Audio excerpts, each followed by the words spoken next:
Hey, JW Holla, with the brand new Twitch Prime subscription. May you keep one card per month of my subscription. Thank you and welcome. I do appreciate it. My audio is muted. I didn't hear the laughs. Hopefully y'all heard the laughs. Anywho, yeah, Ryan, congrats and condolences on your top 8. Anywho, what we're going to start with, I don't know how this is going to make in terms of content, but I had people ask, I top 8'd the Legacy Challenge on Magic Online today. It was a 63 or 64 player tournament. So I ended up going 5-2. I lost in the quarterfinals. I'm gonna replay some of my games and kind of talk through them. I had some interesting games. We had some less than interesting games. What's that they say in the NFL? Winners spend Monday watching the tape. I don't do the whole sports ball thing. I've also never really played with the Magic Online replay function, so we might have some hits and misses while we click through this today. Okay, so I'm assuming I click the next button. I hit play first. Okay. So we look at our opening hand and like first things first, right off. Oh, okay. Okay, so it says the game is ended here. So first things first. This first game starts off just completely excellent. We have a keepable 7. We've got a discard spell. We've got 3 lands. We've got all of our colors. We've got some threats here. And if you look in the corner here, my opponent has a 3 near their hand size. So this first match is just an excellent example of how legacy things just happen sometimes. So my opponent mulligans the 3, and I cast a turn 1 Thoughtseize, and they concede. So we get to sideboarding. Oh, geez. Can I?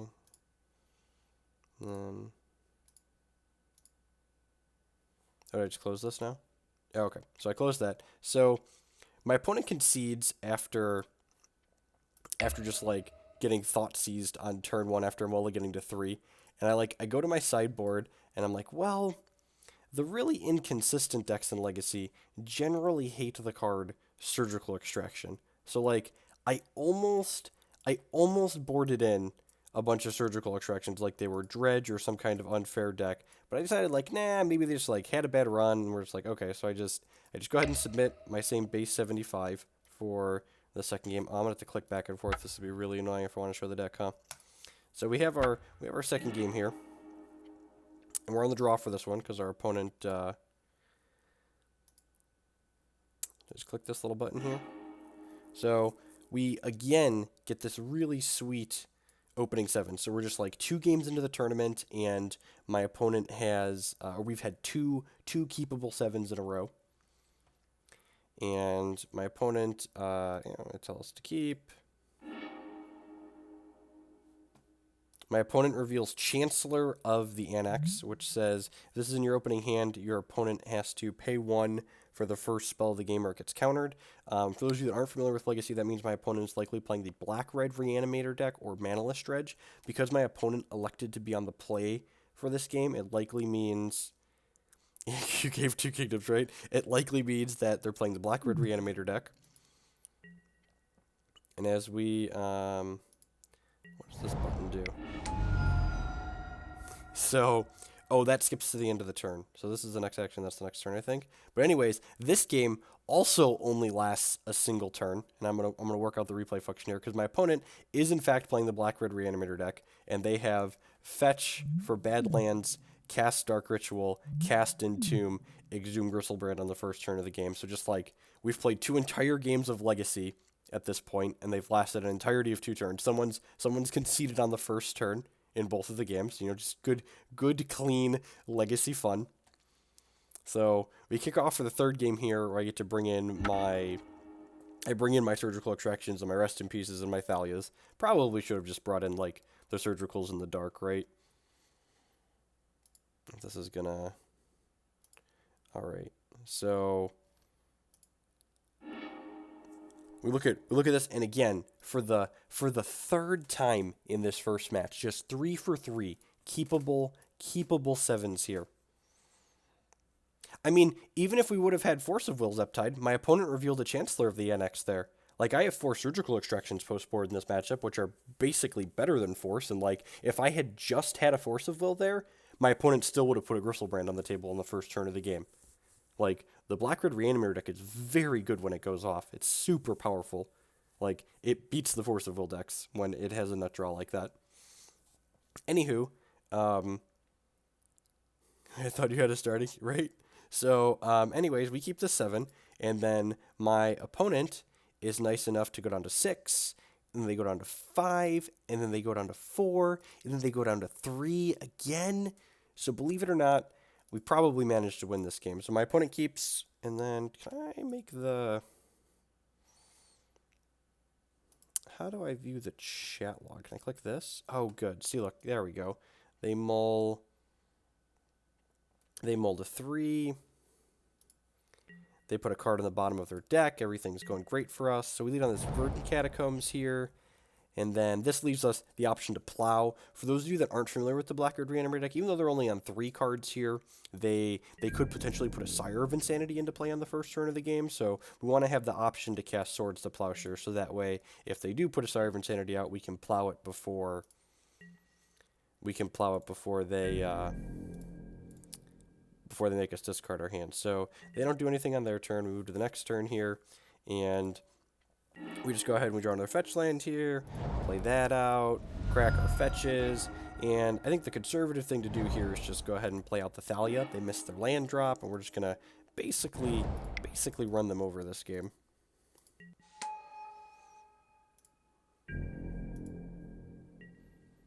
So they missed their land drop again. We do our thing. I believe I missed my combat step here because Magic Online is great, if I recall. So we cast Rest in Peace. So we have Thalia, so they can't play their spells. We have Rest in Peace, so they can't reanimate. We skip our combat step because we're just that in tune with what's going on, and opponent concedes from the game. So this game lasted literally 3 times as many turns as the first 2 games combined, but we managed to win. So I promise. I'm not familiar with Reanimator, but RIP not auto-win on turn 2. Some of the Reanimator decks have backup packages, like they vary in the Black-Red deck. Sometimes they have like a Magus of the Moon backup plan, which is one of the reasons why I made sure to fetch basic lands here. Some of them have like this random Dark Depths Vampire Hexmage backup plan because they can power that out pretty quickly and like sidestep the Graveyard Hate. But depending on their configuration, RIP on turn 2 is not necessarily an auto-win. Stronghold Gambit, yeah. Stronghold Gambit isn't particularly good against a deck like mine with small creatures in it, though.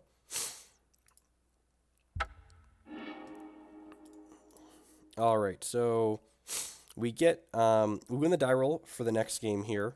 And we're playing against It Is Unfair, who is, this player streams a little bit. I noticed, I caught their stream the other day, and they were playing the blue-white New Miracles deck, Topless Miracles, if you would. So we get what's kind of a medium 7 here. I almost mulliganed this because I knew that they had been playing the Black-Red Miracles deck, but I ended up keeping it despite that, and I actually got punished because they were in fact playing the Miracles deck, and this hand is not stellar in that matchup. Like Toxic Deluge is basically a mulligan, and like I have 2 Stoneforge Mystics, but like I already have a Batterskull in my hand, so like these aren't going to generate fantastic card advantage. So we have a Verdant, we can play a land here, we just go ahead and jam a Stoneforge Mystic into play. One thing that's nice about this configuration is that we do have a copy of Sword of Feast and Famine in the main deck here, so we get to go ahead and fetch out our sword with the Stoneforge Mystic trigger.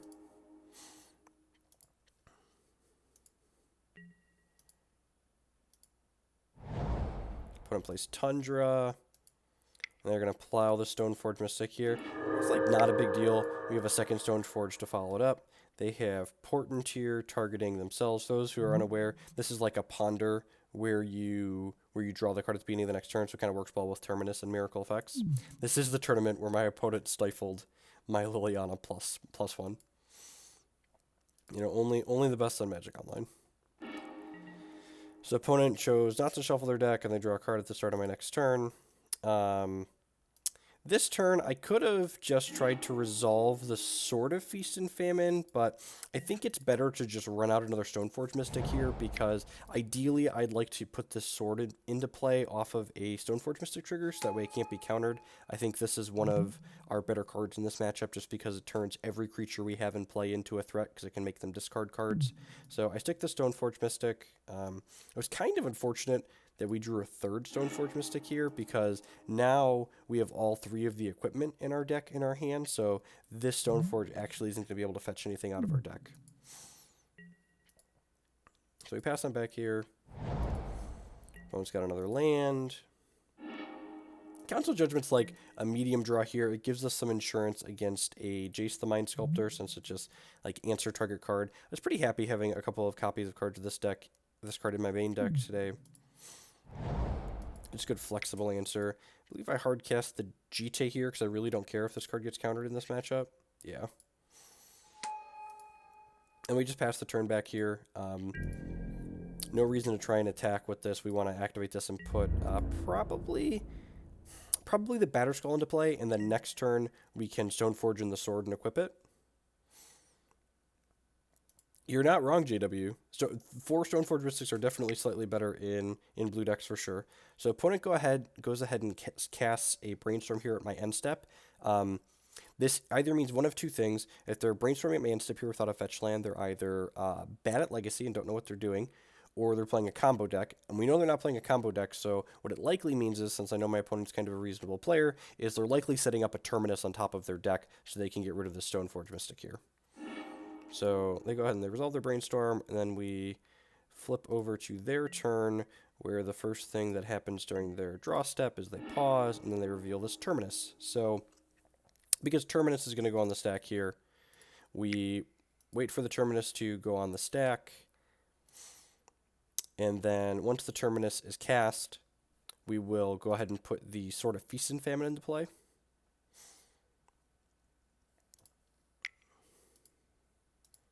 So we put the sword in rather than the Batterskull because the germ would just get Terminused away here. So we'll just go ahead and get our sword out here.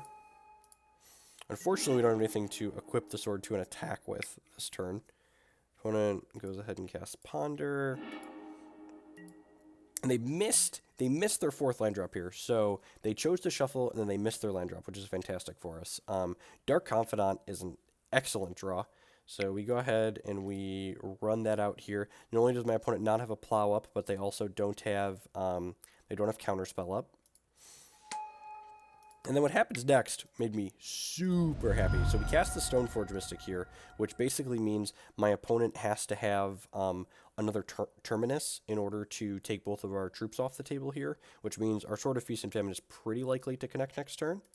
And my opponent doesn't actually know that this Batterskull is in our hand, so they actually force this 3rd copy of Stoneforge Mystic, which is like, we got a 2-for-1 out of the Stoneforge Mystic, but it does mean they can just plow or snap plow this Dark Confidant and take our pressure off the table.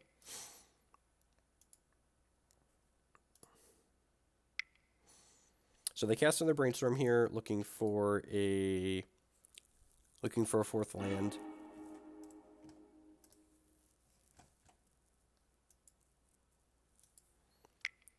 And they cast a Ponder, so I assume they shuffle this. Yeah, they chose to shuffle and draw. They're still looking for their 4th land drop here.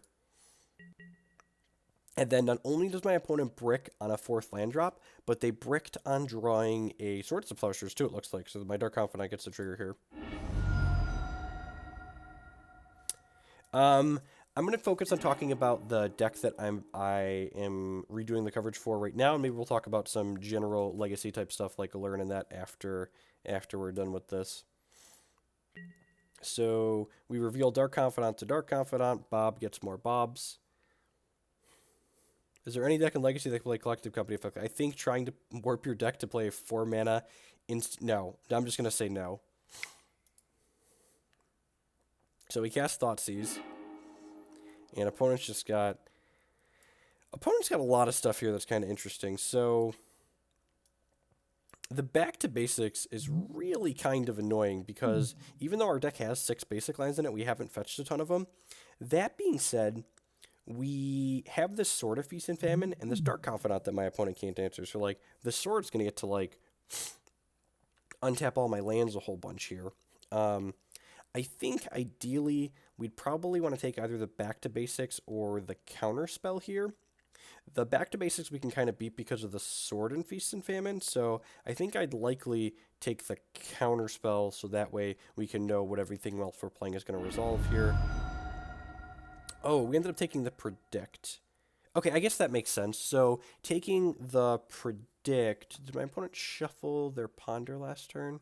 They did shuffle their Ponder.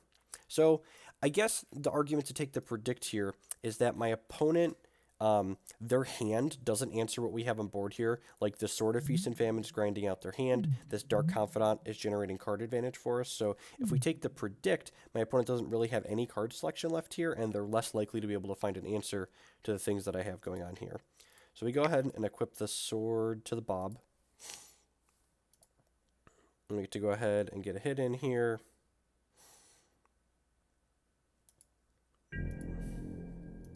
Which puts them down to 15. And we get to untap all of our lands, which gives us a nice clear opening, I believe, to stick this other Dark Confidant into play. Our life total's plenty high enough at this point, and we have an Umezawa's Jitte to gain some life with as well.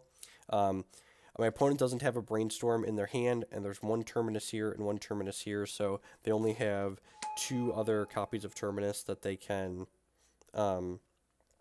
Miracle here, so pretty good chance we untap with one of these 2 Dark Confidants. So they draw, they brick on a land again here. Dark Confidants trigger.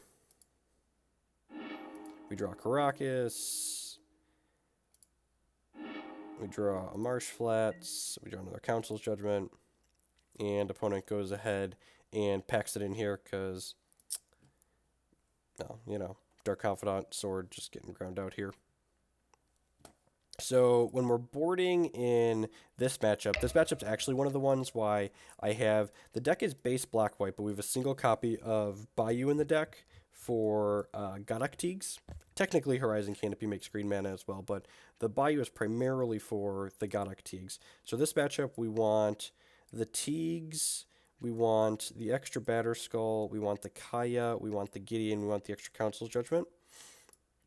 And things we don't want, Toxic Deluge is not fantastic. Swords to Plowshares is not fantastic. Collective Brutality is a little bit medium. So I think what I actually ended up doing was something like this. You want to leave some plows in your deck because we kind of want to be able to protect our planeswalkers from stuff like Vendilion Click, when they can kind of flash those in and pressure our planeswalkers a little bit. And also, the blue-white deck tends to have a couple copies of Monastery Mentor in the sideboard, and we want to make sure we have enough quality answers to that. Collective Brutality kind of answers the Monastery Mentor, but at the same time, if they have even a single spell, they can protect it with the Plowshare. I think I actually ended up doing this.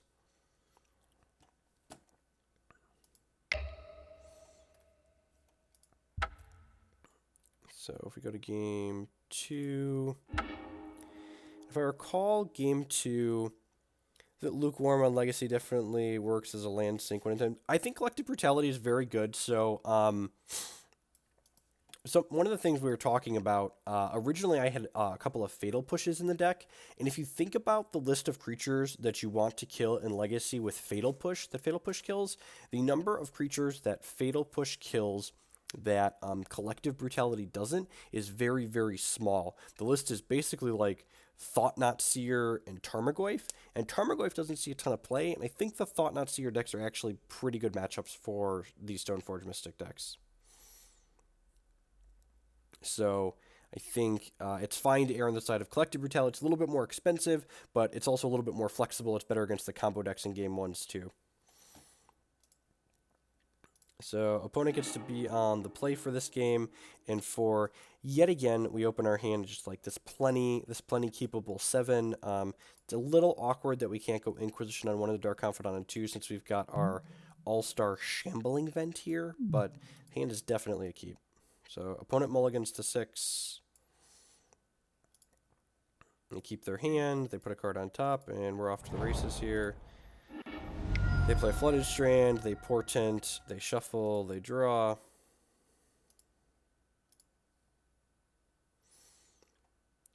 Pikachus and Raichus and love the keepable 7s. Yeah, you want to know how you top 8 a tournament? You draw keepable 7s. It's weird. So we draw Lingering Souls here on 1, so we just go ahead and play our Shambling Vent tapped and then pass the turn here.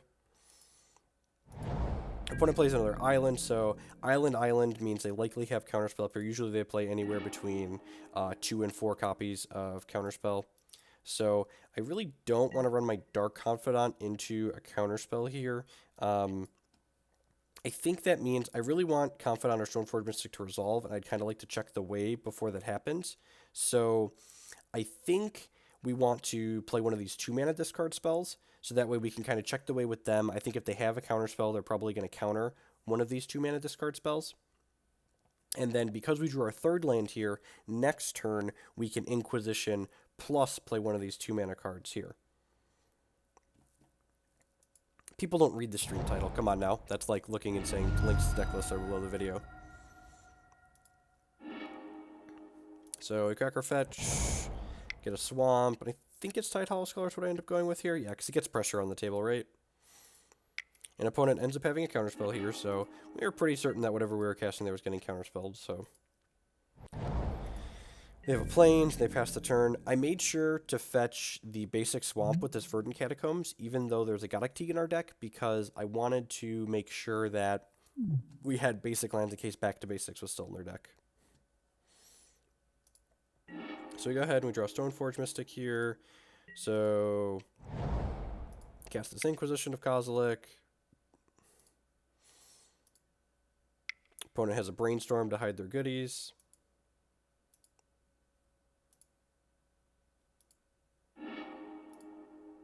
It reveals what's left in their hand. Oh, nope, they have something else. Oh, they're predicting. So they're generating some card advantage here, because I did show last game that I was willing to take a predict out of their hand, right? So they predict a Portent off the top of their deck to draw 2 cards, so we get to go ahead and Inquisition them here. And they have Counterspell and Snapcaster Mage. So I think the line here is we have a couple different decisions. I think taking the Snapcaster Mage is probably the most reasonable, because again, it kind of gets rid of their selection. We could stick the Dark Confidant now underneath this counterspell while my opponent's tapped out. And then if they want to play this Jace the Mind Sculptor next turn, they need to +2 with it instead of brainstorming or unsummoning because of the Shambling Vent here. Because if they just unsummon the Dark Confidant and I have a 4th land that's untapped, I'm going to activate Shambling Vent and kill their Jace. And if they brainstorm and I hit a 4th land, just Shambling Vent plus Dark Confidant are going to attack into the Jace here. So I believe we take the Snapcaster Mage. And again, the reasoning for doing that is we want to just give my opponent as little possible ways to interact with this Dark Confidant as possible, so it can start drawing cards and running away with the game for us. So we know they have this counter spell in their hand, and this Collective Brutality can hopefully take care of that down the line. So they play their island out, and I believe they play their Jason plus. Yeah, it's probably their best line if they didn't find anything else. And they Jace targeting themselves, so they get a little scry action going on. Hey, Nero, yep. So Dark Confidant flips over Gideon of the Trials. And then we do find that 4th land here. So we've got a couple different choices here. We know this counterspell is still in my opponent's hand, and I kind of want to have a double spell turn here. I'm live, Ishtar. I'm talking through what's happening in the replay. So the chat's happening now. I am playing a Magic Online replay so people can see the matches that I played this afternoon. Yeah. A format with decision making, right? So we crack the fetch here, and I think we want to lead on the Collective Brutality. Again, I fetch a basic land just in case my opponent still has Back to Basics in their deck. So we cast the Collective Brutality, kind of check and see what they drew for the turn. They drew another land, which is excellent for us. So we take this counterspell out of their hand, leaving them with 2 lands. We get to play the Stoneforge Mystic and go get our Sword of Feast and Famine, so we can, you know, have a scary piece of equipment that'll generate some more card advantage for us.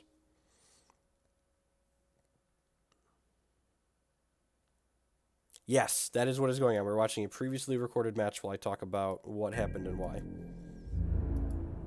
So Dark Confidant gets to pressure Jace here a little bit. Opponent probably wants to brainstorm here at this point. We'll see. Okay, they drew a Ponder for the turn.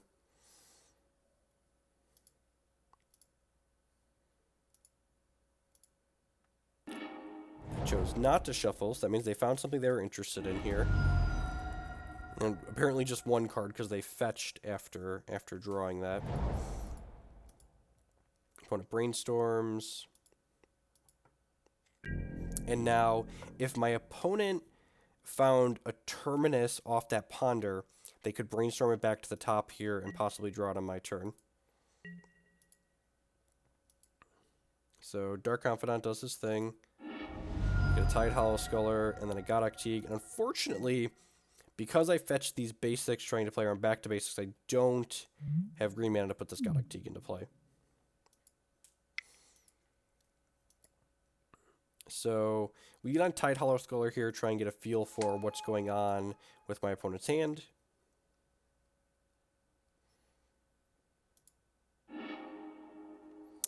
They've got a lot of good stuff here. So they've got a Brainstorm. So their hand, Brainstorm is such a powerful effect. So their hand went from 2 lands to 3 very good spells. And I don't actually know. I think I kind of ham-fisted these few turns. I feel like we had all the tools I needed to win this game, and it just ended up not happening in my favor. So if I take the Snapcaster Mage, they can snap Brainstorm from here and still potentially cast a Terminus they set up on top of their deck. So we end up just taking the Snapcaster Mage out of their hand, so that way I'm able to attack in with this Dark Confidant without worrying about it getting Snapcaster blocked. So I just go ahead and send the Dark Confidant in, because even if I attack with both of these, my opponent has Unexpectedly Absent in their hand, and they could take one of these away. Right? So they cast their Brainstorm here, which confirms my gut feeling that they probably had a Terminus to set up. And then they reveal this Terminus here. So they're going to get to clear my board, which makes Tidehollow Sculler a little bit awkward, right? Like, I got information out of their hand, but I ultimately didn't really do anything because it just got swept away with this Terminus. And then we just put all of these on the bottom here. Instead of activating the Stoneforge Mystic, we can just go ahead and play another Stoneforge Mystic out here so we can fetch up Batterskull. Playing the second Stoneforge Mystic out also goes ahead and shuffles the Dark Confidant, that other Stoneforge Mystic, and the Tidehollow Sculler back into my deck. Evening, Brian.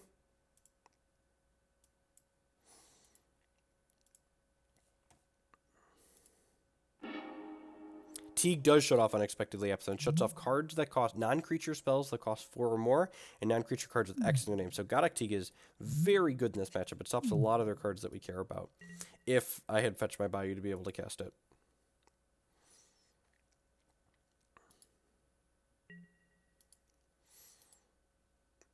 So opponent brainstorms. Yeah, I think I was a little bit too afraid of the back to basics in this game. I probably should have just fetched the Bayou. I think back to basics probably comes out against me because, like, I'm basically a 2-color deck. And then here's this Monastery Mentor that's just going to get to... just runs away with the game, basically, because we don't have a removal spell. And this is one of the reasons why I don't think we could board out all the Swords to Plowshares. So here, we really don't have a lot of good decisions. Like, if either this Collective Brutality or this Gideon... This is incredibly good content. Thanks for the cheer, Chuck. I appreciate the feedback and the tip. Not quite sure if this is good, bad, or otherwise. I didn't cast the event live because casting while playing an event with higher stakes is a distraction. Like, I definitely play worse Magic while I'm doing other things like streaming. So I think recasting it after the fact here is a good balance so people can see the games. So... kind of tilted that I didn't make one of these two a Swords to Plowshares because there's definitely... Oh, I can view the sideboard. I can see how he boarded. So there, you can see here I've got 3 Swords to Plowshares in my sideboard right now. So there's only 1 Plow in my deck, and I'm kind of thinking, like, this card's only medium in this matchup anyways. This could probably be another Swords to Plowshares. Ooh, I only boarded in 1 Teeg, too. All right.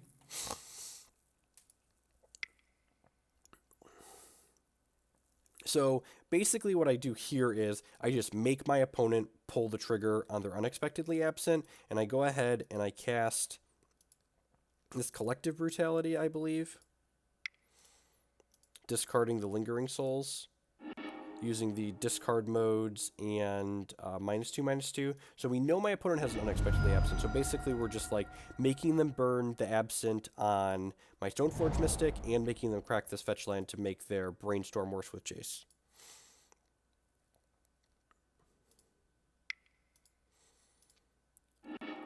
So they target the Stoneforge Mystic with Unexpectedly Absent, and then in response here, I get to go ahead and put my Batterskull into play and get my germ.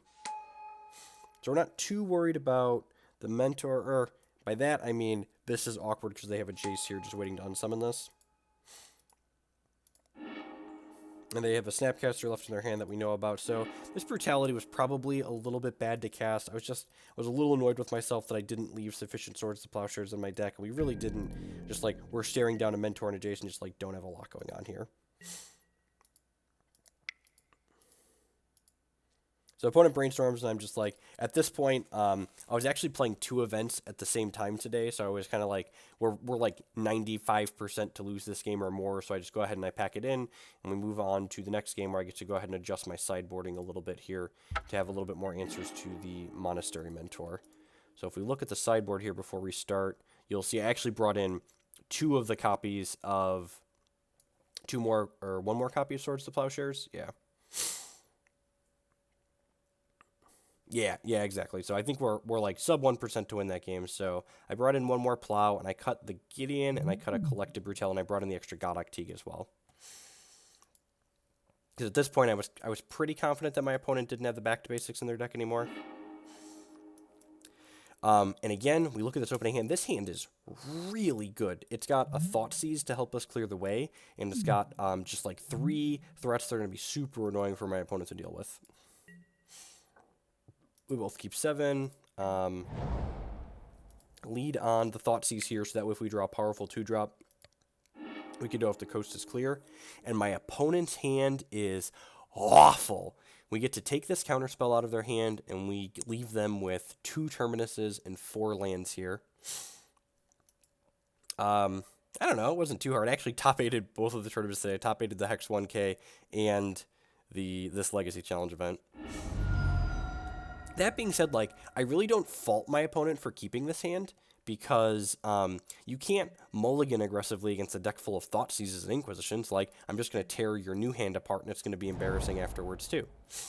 That being said, they play this island, and they drew probably one of their better cards. Ponder and Portent were definitely their best hits here. So they find a Portent, they go ahead, and they shuffle, and they draw a new card.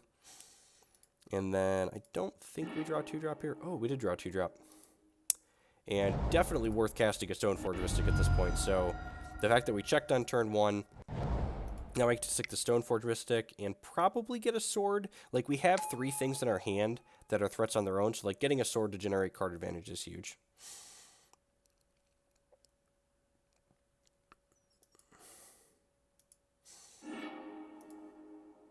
So we grab the Sword of Feast and Famine out of our deck.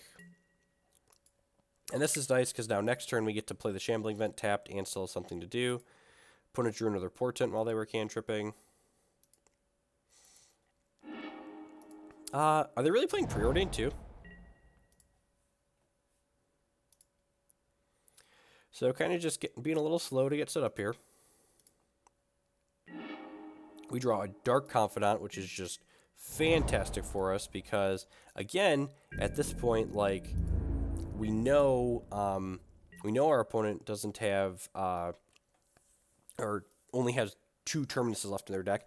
I think there might have been merit to just sticking the Dark Confidant there instead of just passing with this up. The upside to passing with this up is that if we get to activate this next turn, we're going to get to untap our lands and use our mana twice. But if we just, like, draw an extra land with Dark Confidant, we get to do that too. So I think there definitely was worth considering just sticking Dark Confidant there and hitting my opponent for 1 with the Stoneforge Mystic.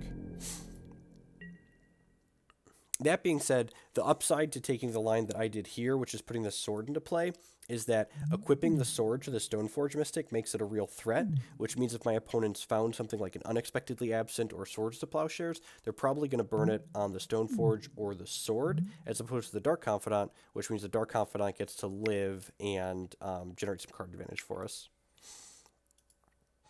So put our sword down. Draw our 4th land like a professional here. And this is one of the reasons why, like, having extra mana in the deck is really good. Like 23 lands seems like a lot, but this deck's really pretty mana hungry. So we don't show them that we have this extra land here because we don't want them to know that we could play a follow-up 2-drop if they kill the Stoneforge Mystic. Yes, Big Daddy Show. I think that is correct, actually. Like, I think I probably should have activated the Stoneforge Mystic during their upkeep.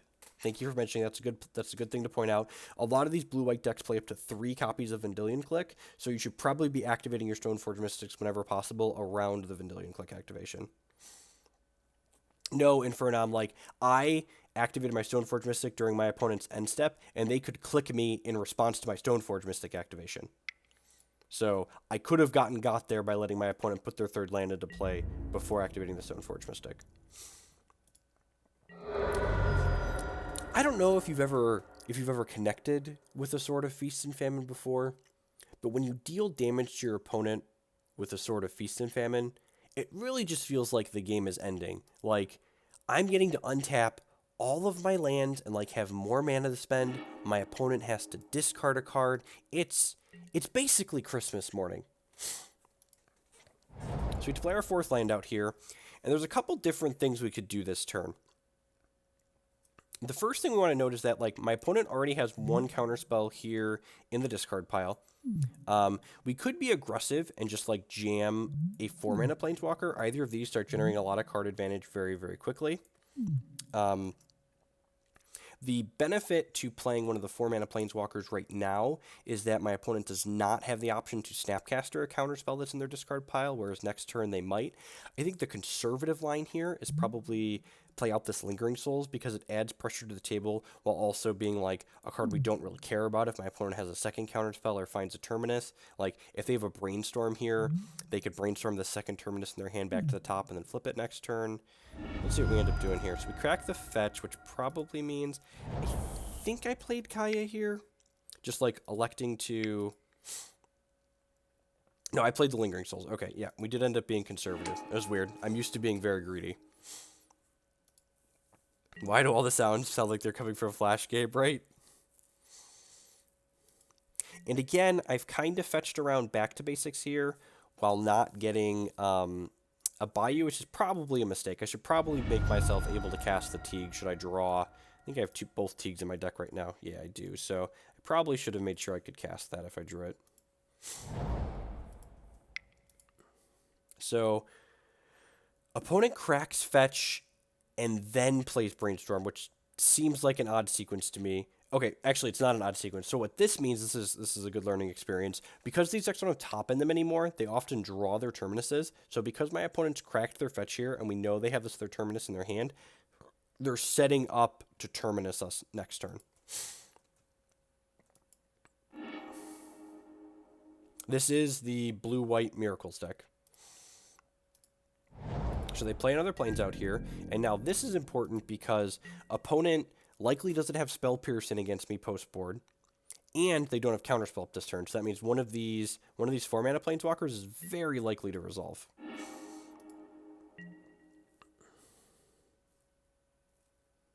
If we wanted to be aggressive, we could go ahead and play one of these 4-mana Planeswalkers pre-combat, which is what we go ahead and do.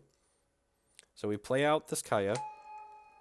And Kaya is really powerful at grinding out these blue decks. So her -2 is they discard a card and we draw a card. So if we got Spell Pierced here, we'd feel a little bit silly, but I feel like it's pretty unlikely that they have Spell Pierced in their deck post-board.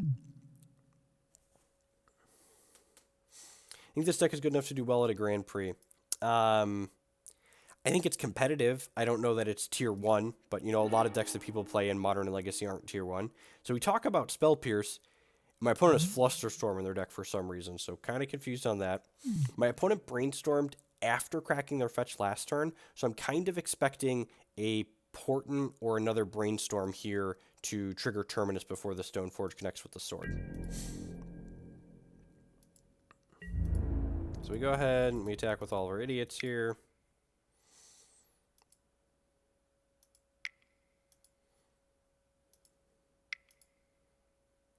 Oh, they have Unexpectedly Absent. So they're going to flip. They're going to flip the sword to being 2 cards down in my deck, or 1 card down. 1 card from the top. So we go ahead and we do that. Opponent draws, and they did set the Terminus back up on top of their deck here. So they get to go ahead and they Terminus away my board, and they took the sword off. So they've kind of alleviated some pressure, but they do still have, like, this Kaya to deal with here, and the Shambling Vent, plus, you know, what all my leftovers here. Opponent cracks this Fetch Land, which likely means there's Jace the Mind Sculptor coming down here. So Jace comes down, they Jace Storm. Jace, very powerful Planeswalker. That being said, Jace not quite powerful enough to keep up with Kaya and Gideon together. Yeah, Zeph, we are replaying my matches from the Legacy Challenge this afternoon, where I played this black-white deck to a top 8 finish in the Legacy Challenge this afternoon. So we draw the sword that we know is on top of my deck. My opponent loses an Arid Mesa, and now we have 6 mana here, so we just get to, like, stick this Gideon and stick this Dark Confidant and just, like, put my opponent into a world of an awkward position here, right? So we get to start pumping out 2/2s. We get to play out... I think we play Dark Confidant. I'm a liar. We cast Stoneforge Mystic. I guess Stoneforge lets us cheat the Feast and Famine into play, which lets me continue to grind my opponent's hand out. Yeah, it was a good day, Dero. We ran pretty decent. So, opponent draws Monastery Mentor here, and this is where things kind of get interesting, because, like, my opponent has both of their best cards going, and I've got 2 really powerful cards, plus the Stoneforge Mystic, plus this Dark Confidant, so we both have a lot going on here. So they cast this Portent, and they Jace Stormed, and they generated a Monk here, they draw a card. The nice thing about my opponent having Monastery Mentor in play is that when my opponent has a powerful creature in play like this, it's kind of like a green light for me to start just, like, playing out all my creatures onto the board, because it means if my opponent wants to Terminus, they're going to have to Terminus away their Monastery Mentor and all the monks that they've generated. So basically, we just get to, you know, stick these Dark Confidants out here. What am I doing here? So Kaya goes ahead and she exiles herself. So Kaya doesn't actually have a plus loyalty ability. She just voids herself, or exiles herself, and she comes back into the play at the start of my next turn with her original starting 5. So basically she can down tick, turn herself back to 5. So 2 out of every 3 turns she gets a down tick. Create another knight. To put a Dark Confidant into play. I think I just stick both Dark Confidants here. Oh, we flash back Lingering Souls and stick a Dark Confidant. So flashing back Lingering Souls is good because it means that with this sword here, we'll have a good way to pressure this Jace off the table next turn. Did I consider Kaiing the token? I did, but I felt like my opponent with this Jace was going to have, like, more than enough ways to generate card advantage and generate more tokens that, like, paying 2 life and my Kaya activation to take their Monk off the table doesn't really seem like it's going to be very worthwhile. So I think I'd rather reset her and start generating some more card advantage and dig deeper through my deck.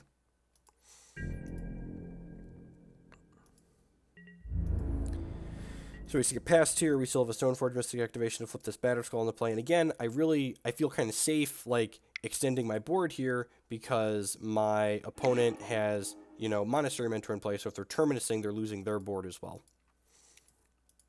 Opponent predicts at end step here, which lets them draw 2 cards and generate another Monk. I did top 8 this challenge event. So we go ahead and my opponent Jace Storms here. And, you know, at this point, the Monk's getting kind of scary. Like, my opponent's got 4 cards in their hand, and every time they play, you know, a non-creature spell, they're getting more and more Monks. Shambling Vent is a creature land. Turns into a 2/3 with lifelink. So they get to go ahead and they cast Brainstorm here again. Lots of Monk triggers. They get more guys. Their existing guys get bigger. Thankfully, Gideon's, like, kind of keeping up with this Monastery Mentor. You know, he's giving it the old college try. They crack this fetch land. They play a Portent. So they've gone super wide here.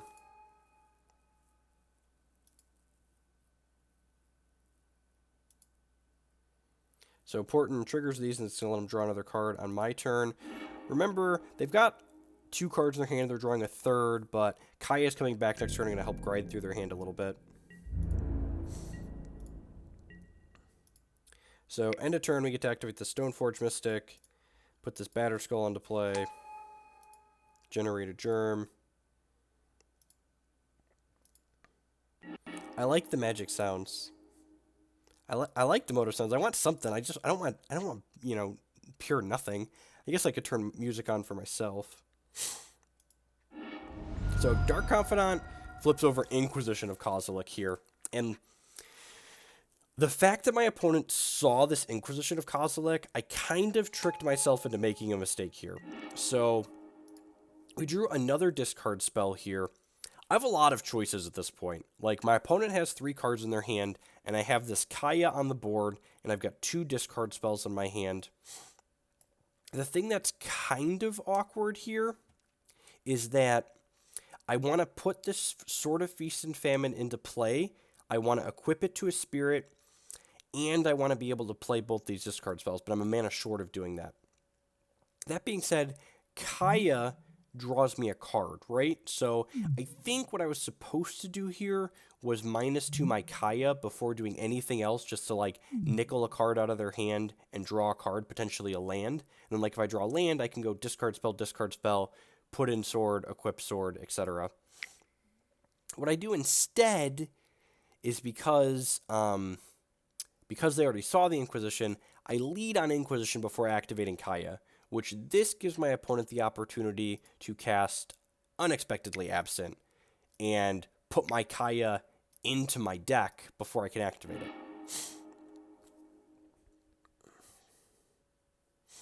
Now, that being said, if this is like my opponent's line here, like they're going to Unexpectedly Absent this Kaya before I can use it, they probably should have done this like during my draw step and never given me the option to use it, but I think because my opponent gave me the option to start by down-ticking this, I should have down-ticked Kaya before doing absolutely anything else, right?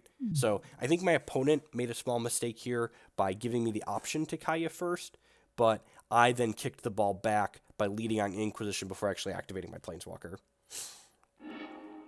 So Kaya goes on top of my deck, which is not irrelevant because that means my Dark Confidant is going to reveal Kaya next turn, which means I'm taking 4 points of damage. So Inquisition's still in the stack here. Opponent's got 2 cards in their hand. They have another card to cast. Is it a Predict or a Brainstorm? Oh, they have a Swords to Plowshares. So Monk triggers go on the stack. They're plowing one of my spirits, which, you know, makes sense. Like, the spirits are what can pressure their guys in the air here. Thankfully, at this point, my opponent's out of white mana, which means this other spirit is going to get to live, which means I'm going to get to put sword into play, equip sword, attack Jace with it. Ponders their last card in hand, which we can thankfully take with this.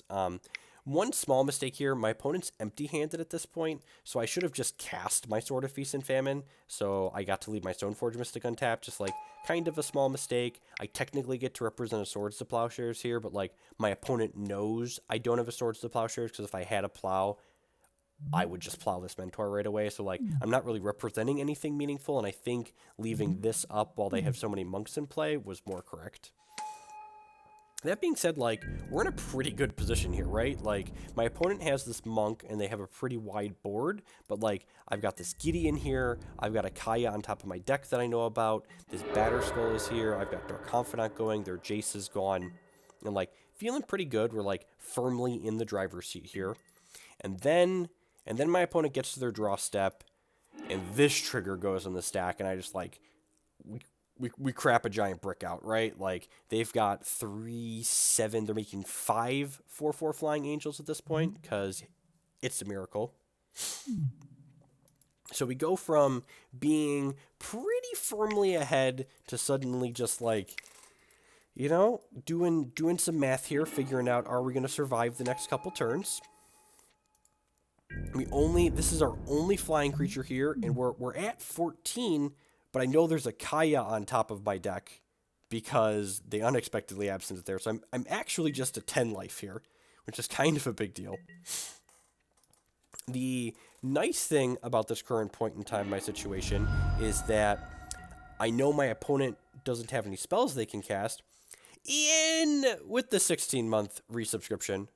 Welcome back. Thank you for the continued support. I do appreciate it. Kaya does 0 and Blinking Angel, which is great. I agree. So we have a lot of choices here. Our first choice is we could just we have 6 lands. We could equip this Batterskull to this spirit and then Gideon Emblem and attack it and offer the trade. And then this is an 8/8 and it trades with two flying angels. So I'd go to 18, leaving them with 12 flying power to my no flying power. So that doesn't seem like a particularly good trade with us.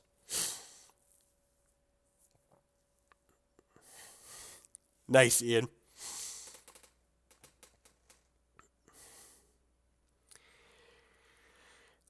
That being said, I think our primary goal here needed to be to buffer our life total a little bit. So what I end up doing is we go ahead and I click back and forth here and can't quite decide what I'm going to do. So we go ahead and we emblem this Gideon.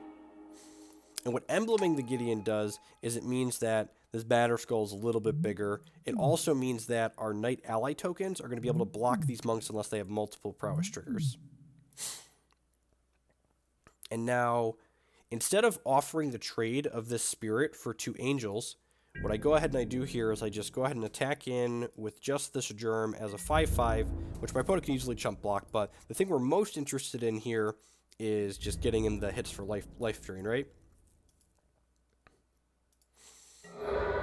So they block there, I go to 15. The thing that's a little bit awkward about this line is that actually, all of our lines here were kind of awkward like this. If my opponent hits a Jace or an unexpectedly absent, I am just going to die this turn, right?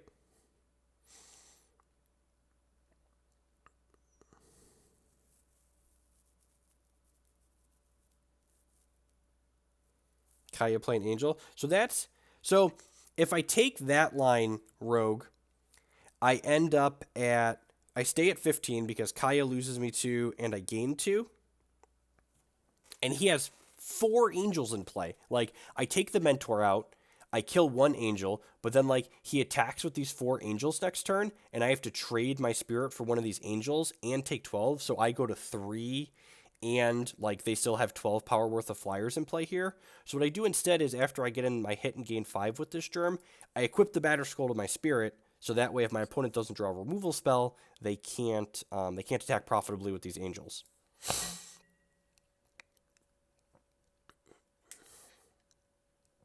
Even if Kaya didn't drain me for 2, I don't think that line is very good. Being at 17 and trading flyers and them having 12 power worth of flyers isn't very good. Oh, you're saying I could just take the hit from all 4 and go to 1. That's fair, I guess. Thankfully, my opponent draws a brick for this turn, right? So, this is the really pivotal turn, I think. They had this Entreat the Angels to kind of swing the game, from me being ahead to kind of being in their favor a little bit. And when they drew a brick this turn, I kind of get to sigh a big breath of relief here because they don't have a profitable attack. If they attack with all of these angels, they're trading one of their angels for only 8 points of damage, which I don't think is a good trade for them, and they don't think is a good trade for them either, because I'd get to attack for 8 on the backswing, so they just pass the turn here. Dark Confidant triggers here and finds another Dark Confidant.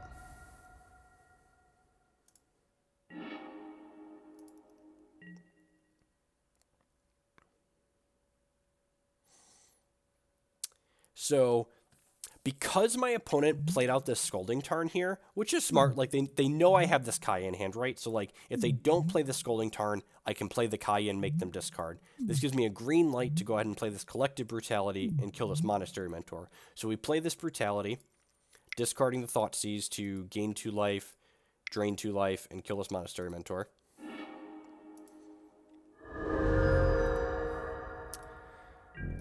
Then, what do we do here? I offer the trade on the spirit at this point. I say, hey, if you want to you want to put 2 angels in front of the spirit, that's fine. I'm going to 23. Collective Brutality is very good, and they're smart. They dogpile the spirit, right? They don't want to get blown up by swords as Plowshares here. So I trade my spirit for 8 points of life and 2 angels here.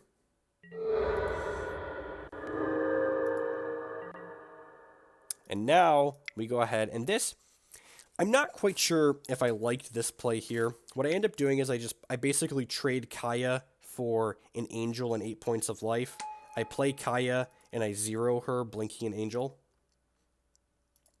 But this leaves her open to just a crack back from these other 2 angels next turn. I could have realistically just like Council's Judgment and killed one of these angels, but the reason why I didn't want to do that was I felt like my opponent drawing another Jace the Mind Sculptor and going unchecked with it was really one of their best ways to get back into this game. So by holding this Council's Judgment, I kind of like have a backup plan in case my opponent rips another Jace. So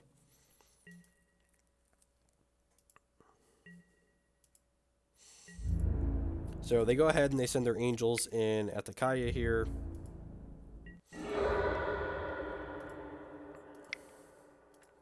And then they drew a spell, which was another Monastery Mentor.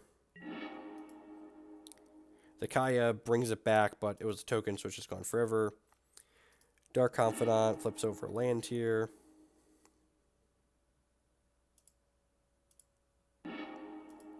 Tidehollow Sculler doesn't do a whole lot. They don't have any cards in their hand.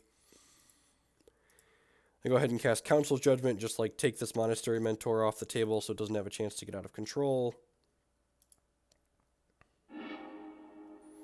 I think I slide Sword of Feast and Famine onto the Knight ally here and then crack in with it, just kind of eat one of their tokens.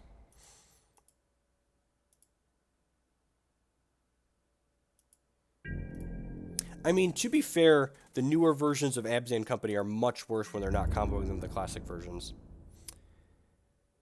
Why did I equip the Dark Confidant? I think this was a small mistake here. I think I was probably supposed to put this on one of the Knight allies.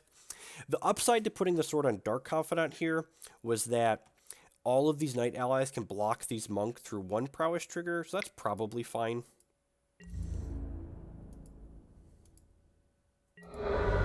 Yeah, Shambling Vent ended up being really good.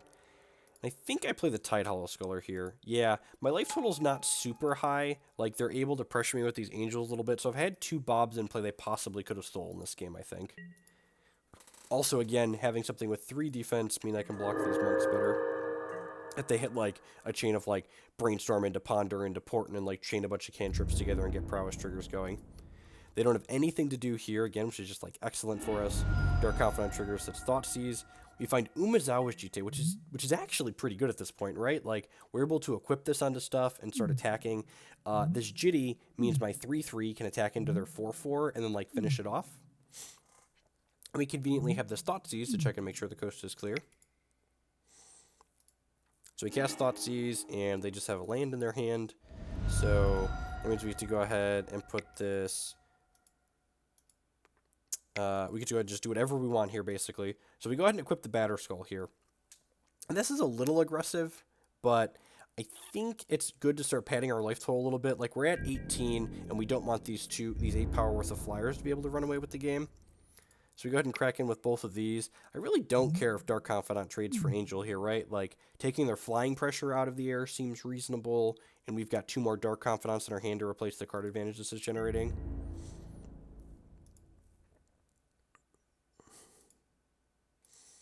So they just chump here and they trade here, which I think works out reasonably for us. Like, their board state's slowly dwindling. Like, they kind of need a Terminus, but, like, if they Terminus, they don't have anything left.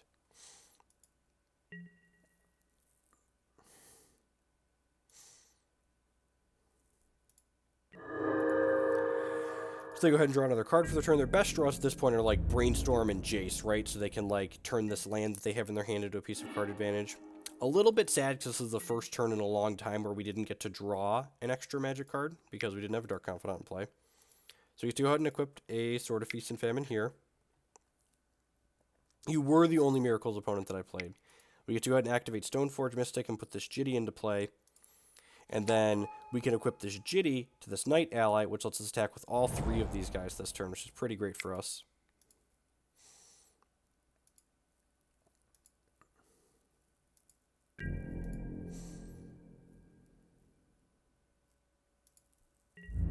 So we have to go ahead and attack with... we can actually attack with everything here if we wanted to. I think leaving one back to be a little bit conservative is fine. Again, you know, I feel like we're winning this game as it's going long, especially with these Dark Confidants in our hand. So they put a bunch of blockers on here, which means they probably drew a spell. If I recall, it's a Swords to Plowshares to deal with this knight. So they almost just entirely trade boards here, right? So they plow this knight, putting me up to 32, which prowess all of these guys. So this guy's able to cut down 2 of these monks and deal a point of damage to this third one. And then this angel eats this knight, but that leaves 1 damage here and 3 damage here, which this Umezawa's Jitte is able to kill this angel and kill this monk. Now we know the last card in my opponent's hand is a Flooded Strand, so let's just go ahead and play out this Dark Confidant. The opponent's getting kind of tight on clock at this point, and they draw one of the better cards left in their deck, you know, Jace the Mind Sculptor. This has been just like a really, really quality game of Magic. Ton of back and forth here. And they get to go ahead and Brainstorm. They play the Flooded Strand out of their hand.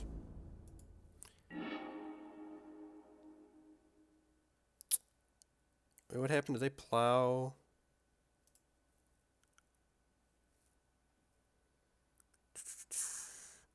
So, at this point, we have a couple different options. I think we want to just try and take their Jace off the table. So, we can go ahead and play the Tidehollow Sculler here and kind of check and see if the coast is clear. Just kind of get a feel for what's going on in their hand, you know, before we spend mana equipping things and then getting blown out for having equipped things. So the last card in their hand ends up being a Swords to Plowshares here, but that's not really a big deal because this Gideon emblem's on the table. So their Jace is at 3, and they don't have any cards left in their hand. So what we're able to do here is we can animate this Shambling Vent, which has 3 power because of the Gideon emblem, and then we can equip the Sword of Feast and Famine to the Stoneforge Mystic and attack both of these into the Jace and take it off the table.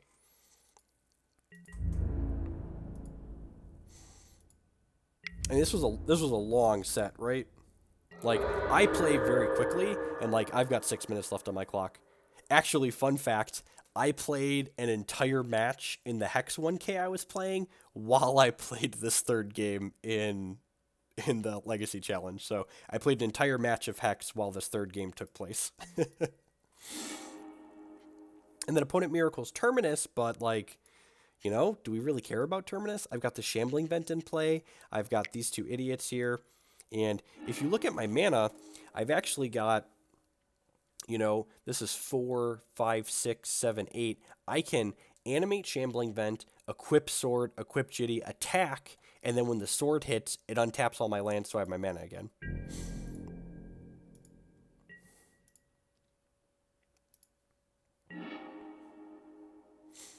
The chump makes sense if they had... The chump just didn't matter because they knew the Terminus was on top, right? So I believe I just equip both of the things here like I talk about. Yep, because all my lands are going to untap anyways. So we get to hit them for 5 here, and they just go ahead and concede because they're going to hit by this. I'm going to get Jitte counters. I'm going to get to untap all my lands and like play out some more stuff. Like, even without these Dark Confidants in my hands, they don't actually know about. Like, all 8 of my lands are untapping, so I just get to like bounce and replay this Batterskull. So it's not even just Vigilant Shambling Vent, right? Like, all of my lands untap. It's like this super, like, all of your lands come back Shambling Vent. So we won this one, which puts me to 2-0 in the challenge. Much better game than the first set, right? Like the old concede on turn 1, concede on turn 1, mulligan to 3, concede on turn 4. Like, it was just like quality match of Magic, a lot of back and forth. Man, I'm talking a lot during this. I'm having a good time. I'm gonna run and grab something to drink really quick, and we're gonna go ahead and finish this out. I'll be right back, folks. Thanks for hanging out this evening.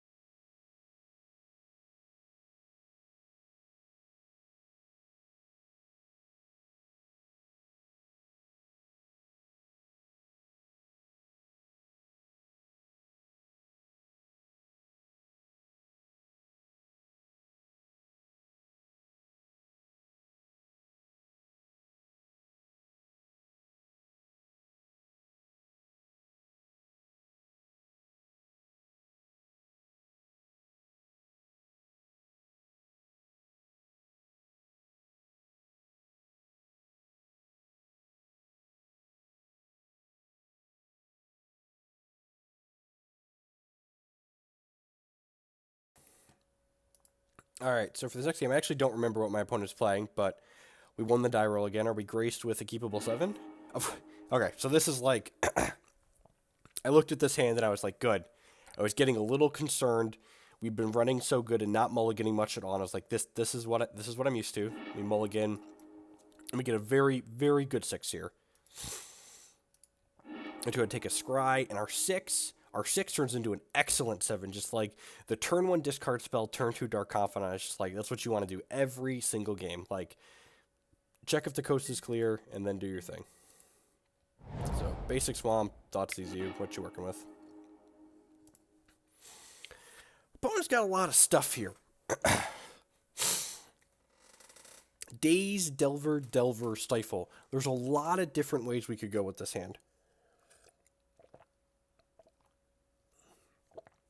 A lot of different ways we could go here. I think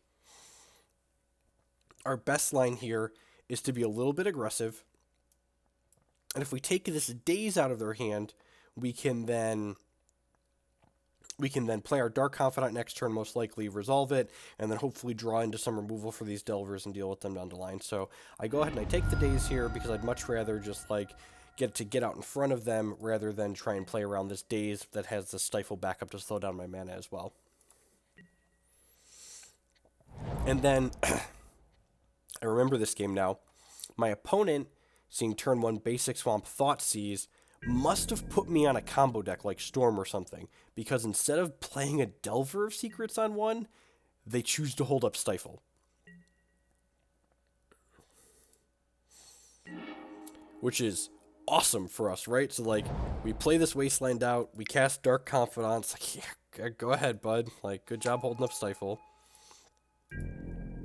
Did you have fun? I enjoyed it. I hope you enjoyed it.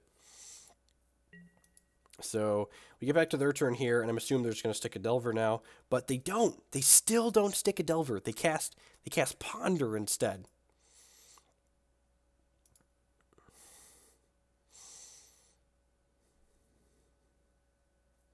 I am just commentating on the earlier challenge in.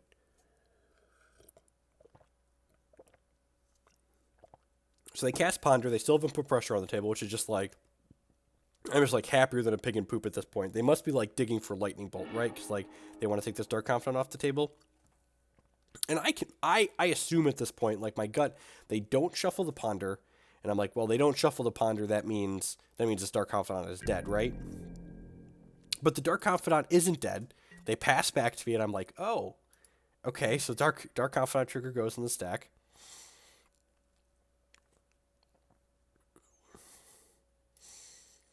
And again, like the kind of confusing lines continue. They crack the Misty Rainforest here, and they stifle my Dark Confidant trigger. Which, I mean, I guess that's technically not an awful use of Stifle, right? They have technically 1-for-1'd me with this Stifle. They've technically 1-for-1'd me with this Stifle. Who am I to argue? And then we drew just like the perfects here. Like we already have our third land, so now we get to Red Tech 420 with the brand new Twitch Prime subscription. Thank you for that. I do appreciate it. Subscriptions are the best way you can show your support for my content as an individual, so welcome. I do appreciate it. Yeah, but Rogue, like, it's kind of a 1-for-1 because like it was gonna draw me a card and they stopped me from drawing a card, so like we get to, there's actually merit to leading on Stoneforge Mystic here, I think. So that way, this doesn't have to take a Daze. But I guess if I take a Daze, that's fine. So we go ahead and we cast Inquisition here.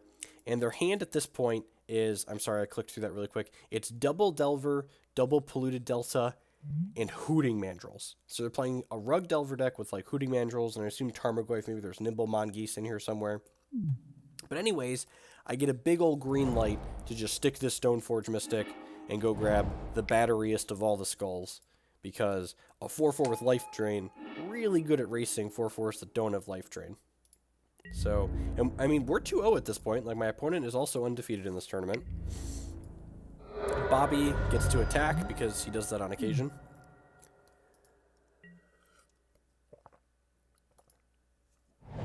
Opponent plays the Delta. At this point, I'm expecting to just go threat, right? Like, there's 5 cards in their discard pile here, so probably stick Hootie, stick Delver, pass back.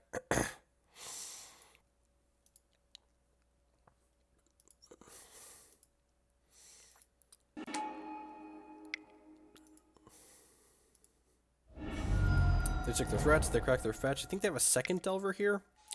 So they very suddenly have a lot of power on the table, right? And then I, being the true professional that I am here, we flip Scrubland to Dark Confidant's ability, and then what is it that we draw? We draw Toxic Deluge. So we know their last card is Polluted Delta in their hand. And this is kind of an interesting choice, right? The Delver matchup, specifically Grixis Delver, is the reason why I have Toxic Deluges in my main deck today. I was pretty happy with them. But they're pretty good here, right? Like, I have to make a decision. Do I want to pay 1 life and just trade my Dark Confidant for the 2 Delvers? Or do I want to pay 4 life and clear the board? I think it's better to just Deluge and trade the Delvers for the Confidant, because this Batterskull is pretty likely to be able to beat this Hooting Mandrills, right? So that's what I end up doing here. And it is worth noting that I missed a free attack here. If I was just planning to wipe the Dark Confidant anyways, I should have attacked with it and see if I got in 2 free points of damage.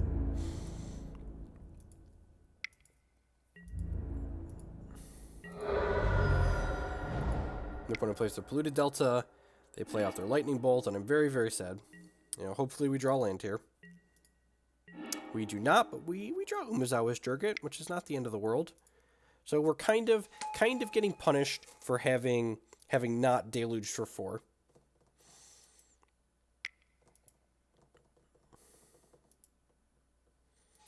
So Rug Delver occasionally plays Dismember, right? So we play this. Opponent is just on the card they drew for the turn. We take a hit from Hootie, going down to 8. And here's where I have kind of a decision to make, right? The aggressive line is just, like, jam the Batterskull into play, right? The problem with that is we've already seen Stifle out of their deck, so at this point, the cards that make Batterskull go poorly for me are Stifle, Daze, Spell Pierce, so, like, there's probably, like, at least 3 4-ofs in their deck right now that they could have drawn to make jamming the Batterskull pretty bad this turn.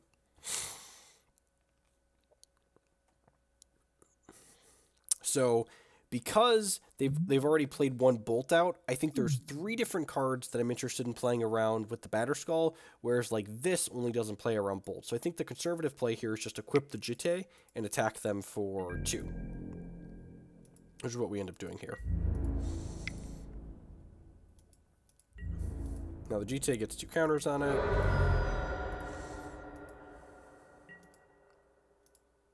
I end up not playing this land out, which this is probably incorrect, because if I draw another land next turn, I could have played this Batterskull through a Daze. Say draw Brainstorm, sure.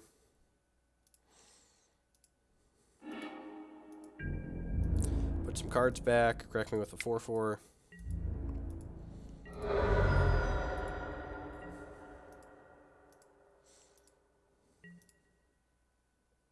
We draw another relevant spell, which is excellent here.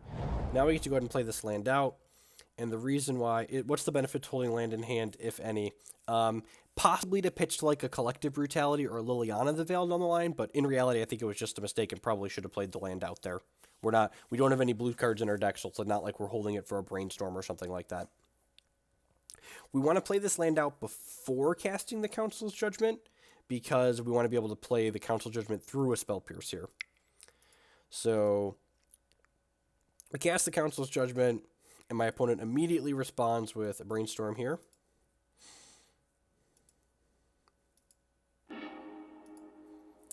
And then I think they have a response here. And they cast Spell Pierce, so we feel very smart and thin having played out our extra land here. So we go ahead and crack our fetch. And we're going to 3 here, but we've got 2 counters on the Jitte, so we're not just dead to a Bolt, which feels good. Got to go ahead and grab a land and pay 2. You know, we already have 1 Scrubland out here. If we're exposed to Wasteland, might as well just go fetch another one. Opponent's got one card left in their hand, and they daze us. So we got 2 for 1. We got a 2 for 1 out of our Council Judgment, but they kept their 4/4 in play here, which is kind of a win for them. I don't attack here because I want to leave this back so I can turn this into a 4/4 and trade with their Hooting Mandrills. Opponent cracks their fetch. We know that the last card in their hand is a Volcanic Island, and they've now fetched away the cards they just brainstormed, so they're just living off the top versus our Batterskull.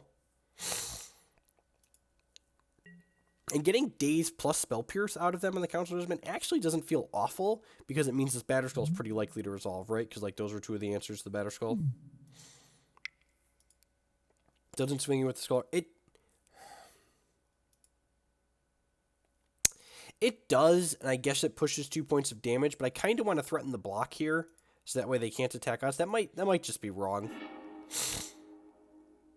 That's actually a very good question, JVL. I know I don't want to attack and spend all 4 counters to kill this with the Jitte, because it leaves us dead to bolt. Exactly. So I want to make sure I have at least 1 Jitte counter on here to gain 2 points of life should they top deck a Lightning Bolt. And we know their last card isn't a bolt because it's the Volcanic Island that they returned with Daze, so that means we have a green light to stick this Batterskull next turn, which feels good.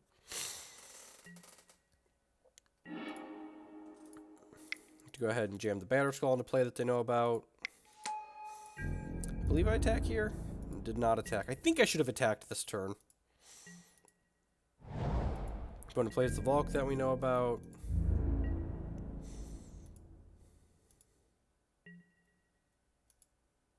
So pretty close game. And then we draw the card that turns it from a close game into just a total slaughter.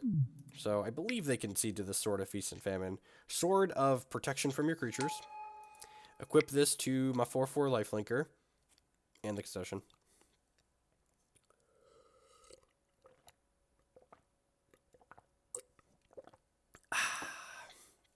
Feels good. Alright, so game 2.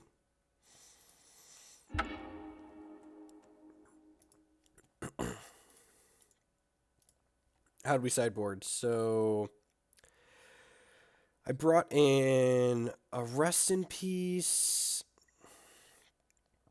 and I boarded out some of my discard spells, it looks like here. So I've got a Thoughtseize and 2 Scullers in the board, and I brought in the Council's Judgments and 1 of the Rest in Pieces.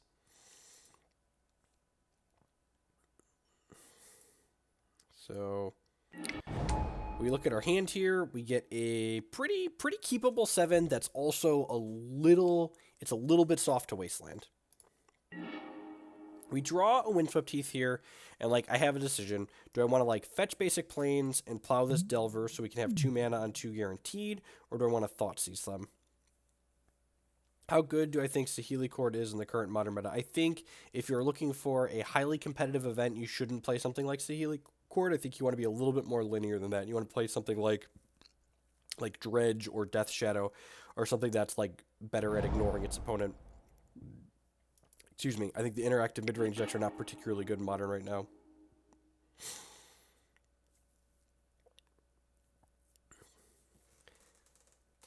Thank you, Xdows. I appreciate the feedback. This is definitely something new I haven't done before, so it's kind of neat to kind of go back and review my own play occasionally on my own, but I've never done commentary over it before.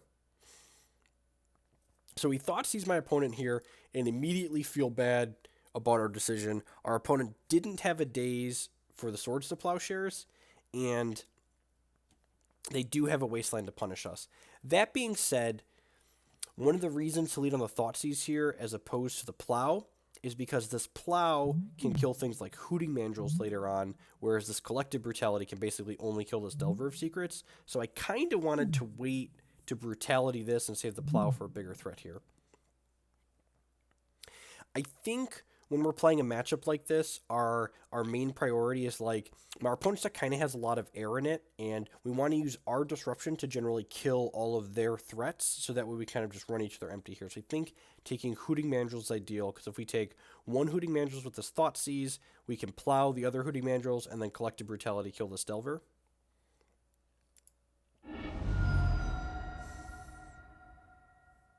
Use something for the Invitational. If you're looking to be competitive at the Invitational, I would not recommend playing a mid-range deck in Modern.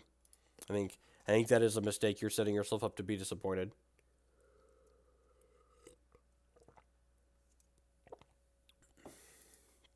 I think the closest thing to a mid-range deck you want to play in Modern is one of the Death Shadow variants. So opponent does not flip their Delver.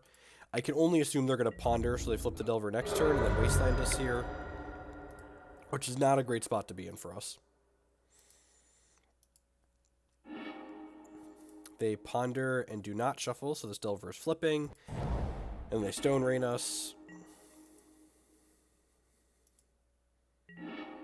Yeah, if you look at the results from all of the Grand Prix, and actually my article on Friday on Card Market is going to be kind of talking about the results of some of the more interesting decks.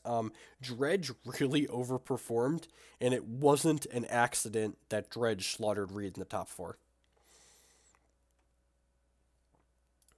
So here, I play this Windswept Heath out, and I crack for Plains right away, because we know my opponent's deck is full of Stifle, so I just want to like get my basic land into play, so I can't get Wasteland, and I'm not getting stifled off of this land.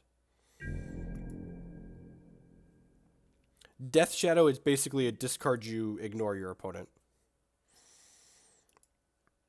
If both Jund and Dredge are playing well, Dredge is going to win almost every time.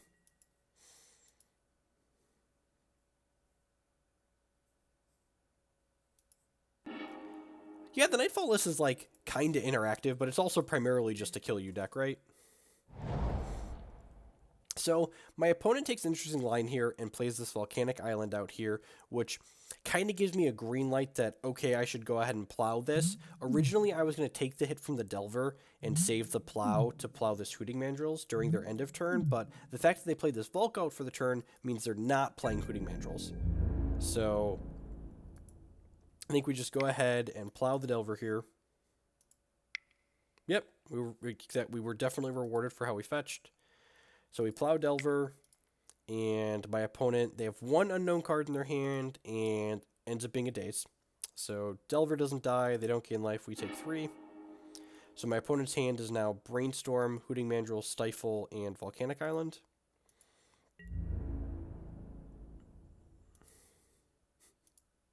Draw to 13 here.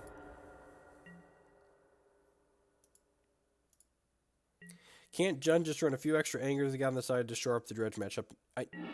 So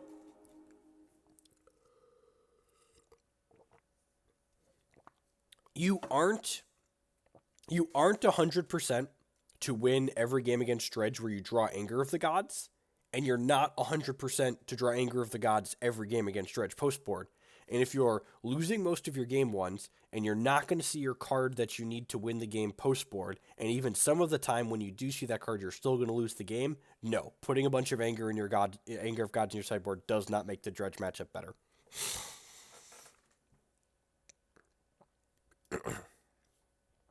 So we know my opponent has a Stifle here, so we need to play this Scrubland in order to know that we're not going to lose our land here. And then we go for kind of a risky play here. We go ahead and we play the Collective Brutality, killing their thing and stripping an instant or sorcery out of their hand, hopefully. This is bad against Daze. It's medium bad against Force, because like Force is trading 2 for 2 here, right? It's like trading my Confidant plus my Brutality for something else.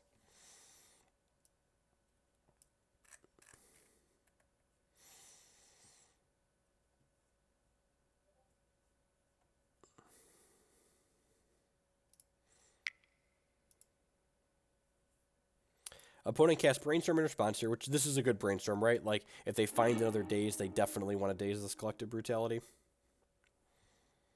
And they don't find a Daze, and they show us 2 Stifles and a Hooting Mandrills in their hand, so we kill the Delver, and we get to take a Stifle out of their hand. That being said, Hootie here is going to be a pretty quick clock, and my opponent found their green source off that Brainstorm. So their hand at this point is Stifle, Hootie, Misty Rainforest. And we're basically running on E here. This Dark Confidant's not going to be particularly good.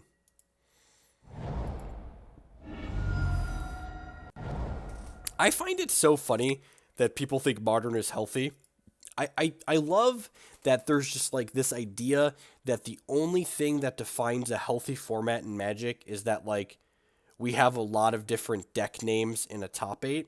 And I really feel like if you're looking at your game from a game design perspective, there should be more that goes into what's considered a healthy format than just saying, well, the top 8 was Dredge and Death Shadow and Infect and Eldrazi Tron and, you know, Ad Nauseam and Scape Shift. So the format's healthy because there were like 6 different linear decks in your top 8.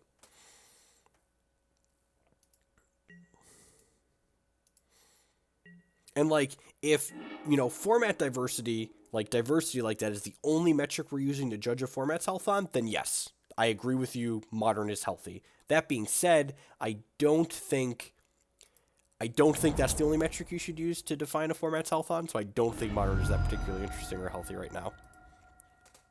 So we cracked this fetch land here, just like kind of asking my opponent, do you want to stifle this? We know you have a stifle. Here's something for you to stifle. Wasteland me. Cast our Dark Confidant here. Go ahead and pass the turn back.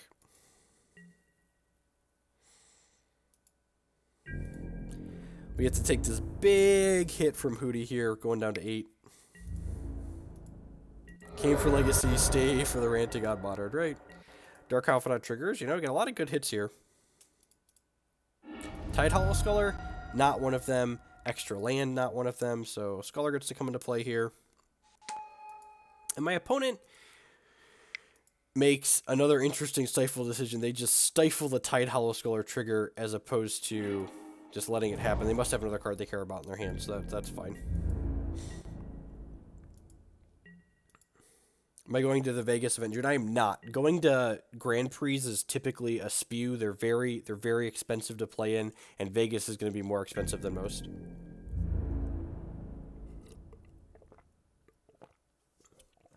People prefer Modern to Standard for 2 reasons. The first is that Standard has been exceptionally bad in Magic for the last year to year and a half or so. It's been very, very bad. Magic's R&D team should be embarrassed. Their game has been a mess. The second reason is that people hate change, and Modern is an investment that you can stick on, and they can play their same deck for basically forever. So long as it's like a tier 2 deck, it's never going to get banned. They don't have to worry about anything, and they don't have to continually put investment into the game. So even if Modern isn't better than Standard, like when there's a great Standard format, people don't have to continually keep spending money, so they can just, like, you know, they can come back to Modern 6 months later and not have to catch up on a bunch of stuff. So we take our only option here on the Hooting Mandrills, and we double block it, because, like, we're dying to this Dark Confidant if we take a hit for 4 and then do a Dark Confidant trigger. So let's just, like, double block, hope to not get blown out by a lightning bolt, you know, play to win. We trade here, we go to 5, you know, feeling pretty good. We've got 2 cards to 2 cards, but we know our 2 cards are poop. They have a Delver, which is good for them. And, you know, we've got a lot of live draws here. We've got a Liliana the Veil. The Stifle is no longer in their hand. They played it. We've got Liliana the Veils. We've got Council Judgment. We've got Toxic Deluges. We've got an Inquisition of Kozilek. They have a Spell Pierce in their hand. We'll go ahead and take that away. I think I actually should have held that Inquisition because I want to see... I got rewarded because, like, they had a relevant card in their hand, but they could have just been holding a land there. Ideally, you should save these 1-mana discard spells when we have excess mana like this. So, like, if I draw a removal spell next turn, I could Inquisition and check if the coast is clear for my removal spell to resolve.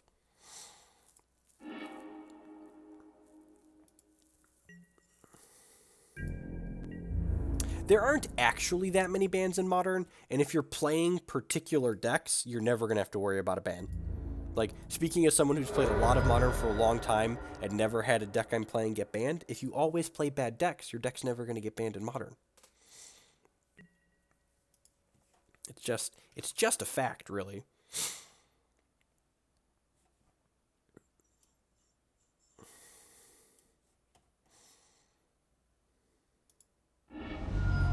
I think Death Shadow is banned in Modern. I think a lot of the things that currently exist in Modern are bad. I don't think Death Shadow is at the top of that list. We draw Horizon Canopy here, which is a redraw at least here. So, you know, Liliana's, Plows, Council's Judgments. We draw another land, and we die. So, get on to a third game here.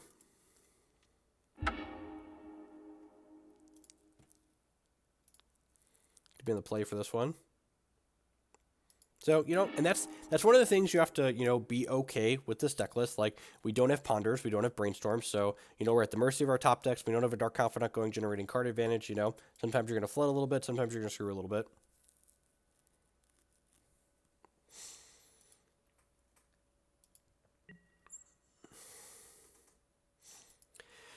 So, this first land is interesting here. We're definitely playing a discard spell. We know our opponent's playing a Wasteland Stifle deck, so I think the conservative thing with this hand is fetch a basic swamp, and I just love fetching my basic lands in this deck. I think it's one of the biggest upsides to playing a 2-color deck. So we go ahead and we fetch a basic swamp and we cast Inquisition. And my opponent's hand has no removal in it, which is fantastic for us.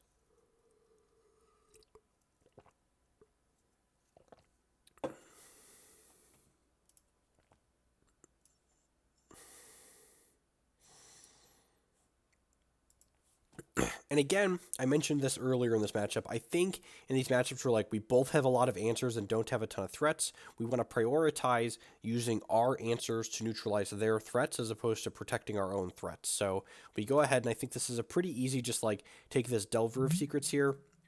I pause slightly on this Null Rod because this will be annoying if we end up getting Stoneforge online, but we have Council Judgment in our deck and we don't have any Stoneforges in sight, so I think it's fine to just take their Delver away here.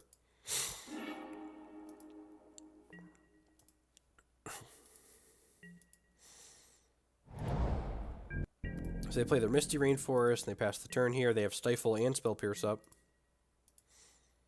So we have to go ahead and just jam Dark Confidant, we just want to get our cards going as soon as possible. They don't have a removal spell in their hand as of last turn, so pretty good chance that this thing just gets to go to town.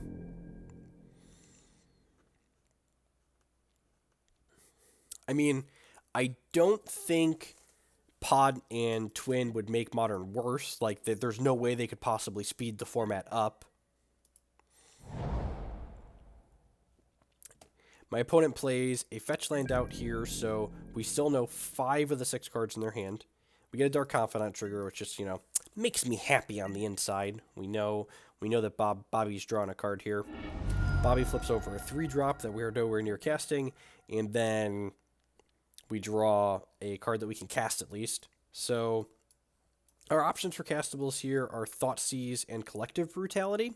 The big choices here are mana efficiency versus not. That being said, we know my opponent has the Spell Pierce in their hand, and I'm pretty certain that regardless of what spell I cast here, I'm going to get Spell Pierced. So I actually elect to cast the Thoughtseize, even though it's less mana efficient, because I'm basically casting this Thoughtseize to take the Spell Pierce out of their hand, and this way, by casting the Thoughtseize, I get to not lose 2 life because they're going to Spell Pierce me. So I think casting the Collective Brutality would have forced the Spell Pierce as well, but I like the Spell Pierce hitting the Thoughtseize because this could kill a Delver down the line, and this way I don't lose life to this.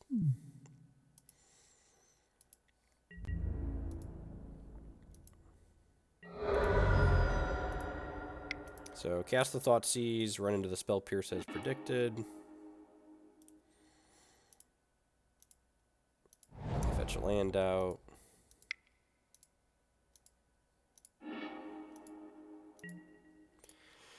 Missing our 3rd land drop kind of sucks, but it is what it is. Opponent has a Ponder, sure. Chose not to shuffle. Has a Hootie and the Blowfish to cast here.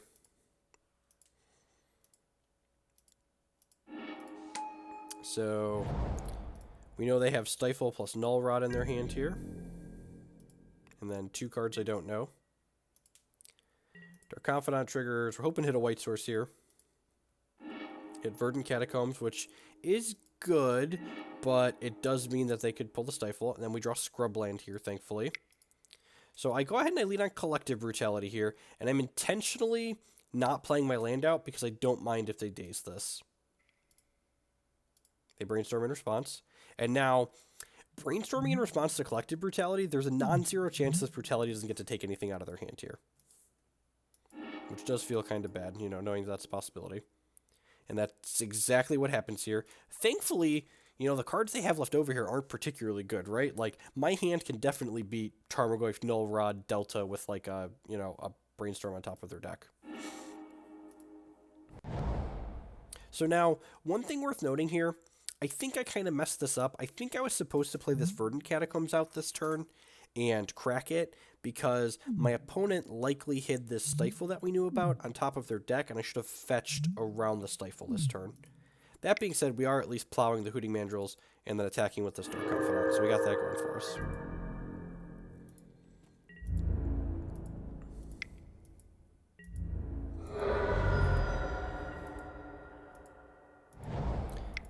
So they play this, they play Dark Confidant, or they play Tarmogoyf, pass the turn back. So they likely have Stifle, Delta, Null Rod in their hand right now. We don't know for sure, but like strong inclination that there's a Stifle in their hand, right? We hit a Marsh Flats, and then we hit another Swords to Plowshares, like the professional that we are.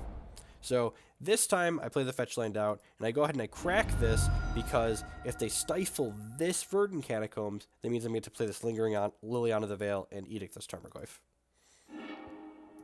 They let it resolve, and then I just go ahead and cast the Swords to Plowshares here so we can keep attacking with our Dark Confidant. And we play this we play the Liliana the Veil here. That's what we do. Because I'm pretty sure they don't have Days, they have Stifle in their hand. And then we can just plus this Liliana now. Discard this Marsh Flats. You discard their extra Delta here, I believe. Yep. So they have Null Rod X. X is likely a Stifle. Go ahead and get another attack for 2 in here.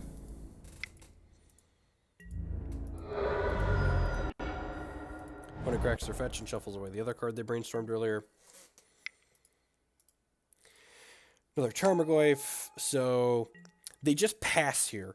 And this pass is super suspect because we know they have this Null Rod in their hand, so pretty confident that they have Stifle in their hand. We draw another Plow, just like all the removal here. We plus our Liliana the Veil, and Fibez, I don't know if you saw my Twitter post earlier, but my opponent stifles my Liliana +1. Which, this is a pretty bad play. They should just discard the Stifle, so I have to discard a card 2 here. Okay. We get to plow this Tarmogoyf. We get to play some Lingering Souls out here. We know their last card's a Null Rod. We get to go ahead and attack with our Dark Confidant. You can see from here we pretty much just run away with the game. Like, we've got Council of Judgment in hand still. We've got this to Flashback. We've got Liliana on Infinite Loyalty. What does it actually do? It actually just saves me from discarding a card. They play Null Rod, which we just don't care about at this point. We flip another Swords to Plowshares, because why not? We draw a Sword of Feast and Famine. Oh, sorry. Council's Judgment has to get rid of the Null Rod, you know, because Sword. Flashback Lingering Souls, and then they pack it in at this point. This is actually taking longer than I expected. I don't know if I'm going to be able to get through all these tonight. It's already midnight almost. Anyway, let's head on to round 4 here. This is a pretty quick and brutal round. We get our stuff pounded in. There's going to be, I don't know if I'm allowed to show this one on Twitch. So we have kind of medium 7, right? Like, if one of these was a 1-mana discard spell, we'd feel a lot better about it, but I think this hand's definitely a keep. We're on the draw, which kind of sucks, and opponent has turn 1 Volk Ponder, so could be Delver, could be Storm, could be Sneak and Show. This is like one of the more conspicuous turn 1 legacies. We draw Liliana the Veil, which, you know, if we're able to like curve out here, this is going to be fine. Opponent has Stone Rain, which, you know, not a combo deck. Hopefully they don't have a Delver as well. Oh, they have Young Pyromancer. Right, okay. So, this here is going to be... I mentioned earlier someone talked about Fatal Push. You know, and I said, well, Collective Brutality kills most of the things Fatal Push kills, including Young Pyromancer. What Collective Brutality doesn't do is kill Young Pyromancer on turn 2 through days. So, what I go ahead and do here is we just, you know, try and kill this. It's like, well, expecting to get dazed here, like dazed or forced, like that's not ending well for us statistically a lot of the time. They Stone Rain us. They attack for 4. You know, just good, clean, fair magic. Kick your land out from under you. Counter your spell.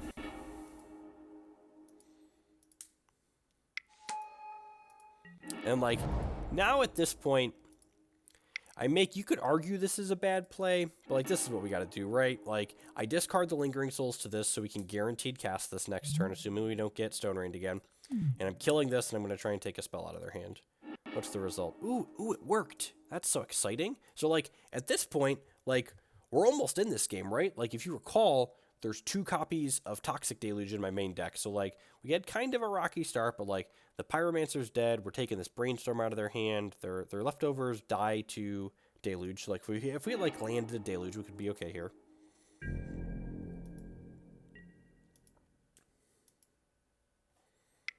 Get these things. They get to take our Shambling Vent out of the discard pile here.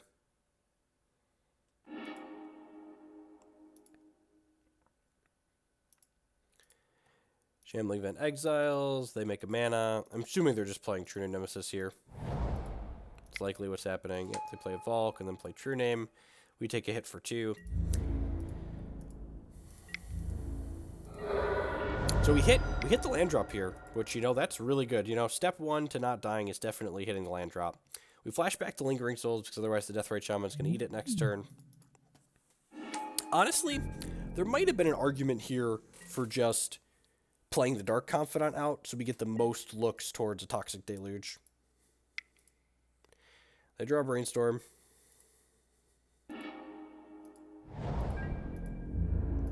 They attack with everything here. Yep.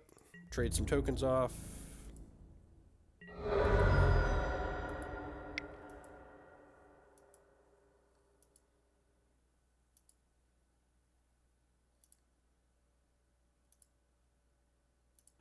Opponent casts a Gurmag Angler. We fail to draw Toxic Deluge, and the game ends, I believe. I just concede. Oh, yeah. I Tidehollow Sculler them and look at their Scalding Tarn and then concede the game.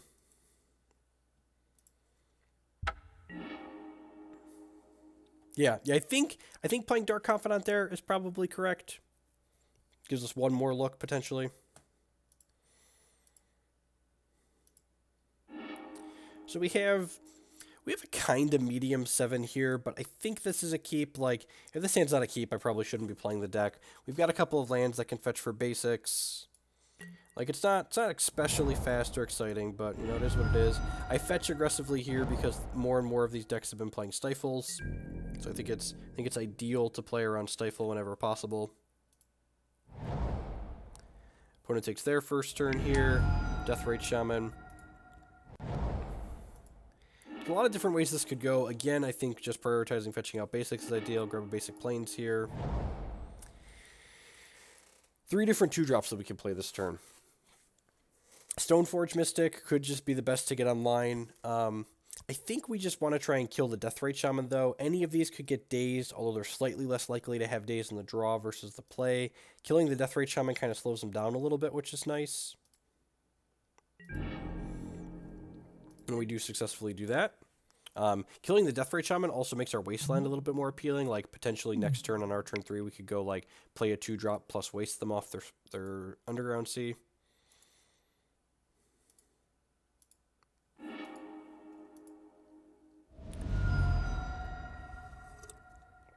Opponent ponders, opponent probes. I have a Delver of Secrets, so I chose to just play Stoneforge Mystic here, I think. Yep, so go ahead and get Umezawa's Jitte, because that way next turn we could potentially play Jitte, equip Jitte, attack. We have 3 lands that are not wastelandable. Opponent misses on flipping. It's just like every time when your opponent shuffles a ponder or misses a Delver flip, it's just like, you know, Christmas come early. Things aren't quite working out the way they want them to work out.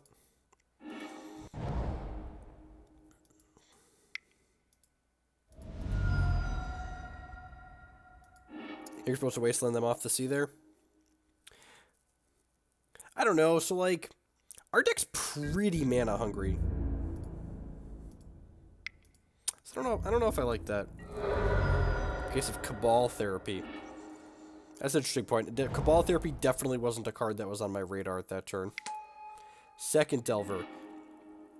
The second Delver is exceptionally scary because they brainstormed last turn, so they're likely going to flip this Delver. Look at my opponent's hand here, and we see Brainstorm, True Nemesis, Wasteland. I make what's actually a pretty big mistake here. So I take their Brainstorm with that. And then instead of playing the Wasteland, I play the Scrubland here. And this is wrong because I don't have another untapped white source. So if they Wasteland me next turn, I can't play the Council's Judgment, which ends up being a pretty big deal. So I get to play this Jitte out, which resolves. So, their turn, Delver triggers, they flip to, I think it was a Bolt or a Brainstorm.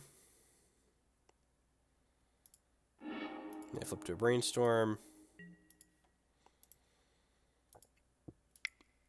I cast True Nemesis, they Wasteland me. And now, if I hadn't drawn, there's no justice in the world, so, I drew this Marsh Flats, so I get to Council's Judgment this True Nemesis, so, things worked out okay for us, but I should have played this Wasteland instead of playing out that Scrubland last turn, so I didn't need to draw that Marsh Flats to be okay here. So, I get to go ahead and Council's Judgment and take them off this True Name. Unfortunately, I don't have 2 mana left over to equip this Jitte, so I just have to attack them for 2, and this Jitte doesn't get to do anything. Thankfully, we're almost stabilized here, right? If we can dodge another threat and a lightning bolt, we could be okay potentially. They're attacking me for 6, down to 4, and I'm gonna get to equip this next turn and kill one of the Delvers and then go down to 1.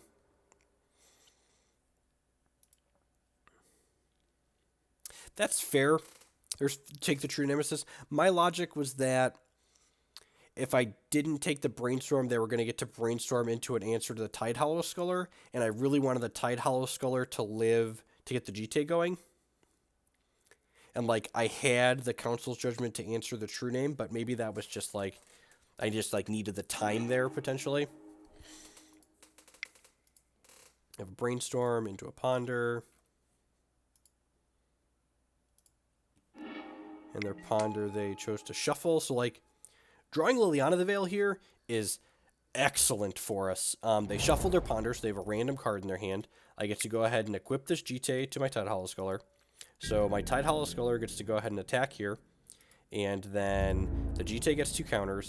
We take 1 counter off the Jitte, we kill a Delver of Secrets, we get to play this Liliana and down tick and kill this other Insectile Aberration. It feels like, after a couple of mistakes and some good beats from my opponent, it looks like we might be clawing our way back into this game on the back of this Liliana and this Jitte combined. But those of you that have played a lot of Legacy, you've probably seen the end of this story before. The Delver player is through 20 cards in their deck yet, and if you look here, they haven't cast any red spells yet. And every time you're getting ready to stabilize against the Delver deck, you know what they do? They reach up and they kill you with a lightning bolt. Every single time. It's always a lightning bolt, right? Bolt. Yeah, it's exactly. See, Rogue knows. So we're down to 1 here. But the Jitte means we can stabilize. So we go ahead and attack with the Tidehollow Sculler.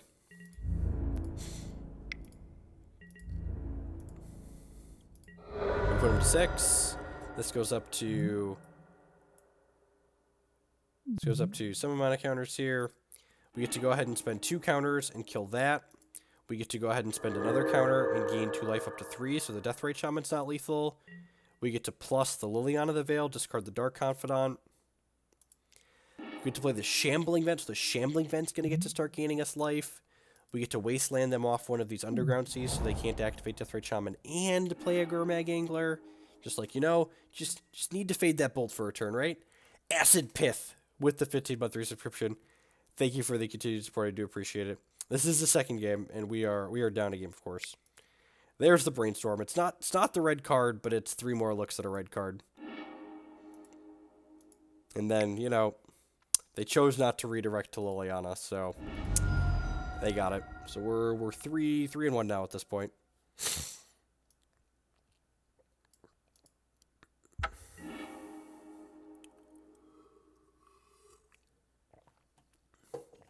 Win another die roll here. You think about playing some jank bot? Yeah, maybe at some point. It's unranked anyway, so the queue is super competitive. So that sounds like that could be some fun. So we're playing against Bryant Cook here. For those who are not familiar, Bryant Cook is the test guy. He is one of the main innovators and tuners of that deck. So if you run into Bryant Cook in the Legacy queue, like even money, he's playing Tess, which is the faster Chrome Mox-based Storm deck. So we are definitely mulliganing a hand that's not good against Storm. And we're on the play, which is great. So just like, this hand's marginal anyways, and it's miserable against Storm. So like easy mulligan. And we mulligan into a hand that is excellent against Storm here. So we've got turn 1 discard spell, turn 2 Dark Confidant. Get to scry a land to the bottom. Opponent kept 7.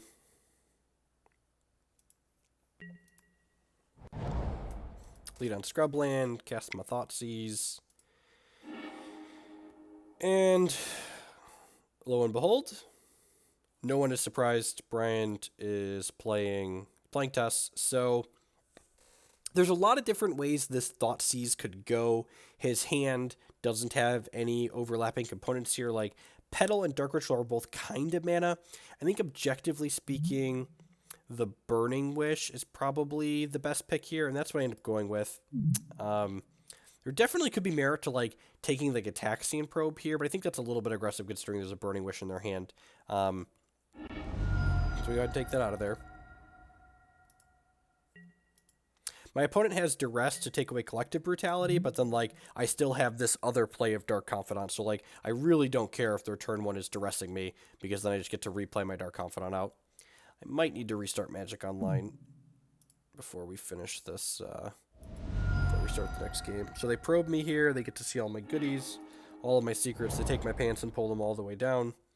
They've played that. They've played that. I assume we're just going to get Duressed here and lose our Collective Brutality.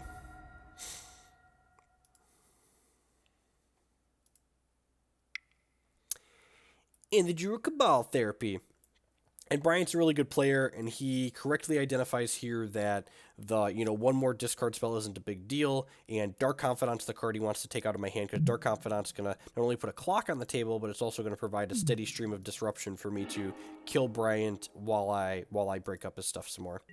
Thankfully, I am a professional, and we drew another Dark Confidant. So, play this fetch land, crack this fetch land, get another Scrubland, cast this Dark Confidant out, because that's 10 out of 10 what we want to do here.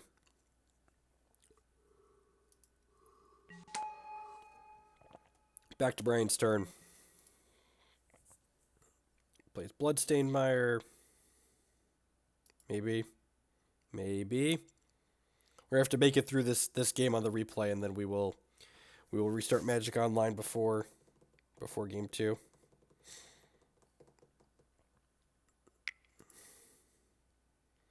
They cast Duress. They know these last 2 cards in my hand are Brutality Wasteland, so pretty easy take on the Brutality there. We know Bryant has 3 pieces of mana in his hand and then 1 unknown. Bobby, what you got for me, Bob? Bob flips over a Liliana the Veil, which is fine. So we get to play Wasteland out here, and then Liliana the Veil gets to start ticking up and chewing away at what Bryant's got going on. So we've got a clock, we've got steady disruption, we've got a Wasteland here to take them off of a land next turn.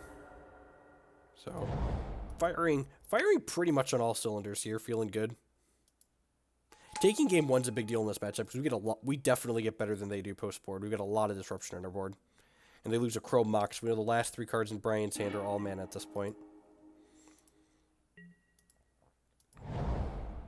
They play Volcanic Island, they play Lotus Petal. Just trying to get some stuff out of them. Play another Lotus Petal. So another last card is Dark Ritual at this point. So they're playing all these out so they can keep their mana in play. So that way, if they draw like a Past in Flames down the line, they can have this mana out here.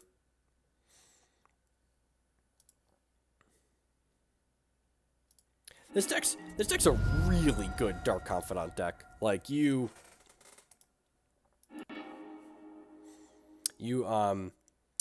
we We have life gain thanks to the Stoneforge Mystic, and our curve's pretty low, and we've got a lot of discard spells to like make sure Bob's going to get in the clear here. So I could play the Sword of Feast and Famine here, but Brian's hand is already pretty much empty, so I basically just want to attack the mana that he has on the table to try and cut him off of a lot of things. So I Wasteland him off this Underground Sea, and then we each discard a card. And I actually bin the Sword of Feast and Famine, because again, I don't think Brian's ever going to get multiple cards in their hand at this point. We get to go ahead and play the Stoneforge Mystic out here, go grab a Batterskull. Batterskull is really kind of good insurance because it means that he's not going to be able to go off with goblins with a storm count of 2 or 3 and like kill me with those. We get to go ahead and attack with Dark Confidant here. And then I feel like we're pretty firmly ahead here. Like Dark Confidant's going to keep drawing Disruption. This Liliana keeps chewing out their hand.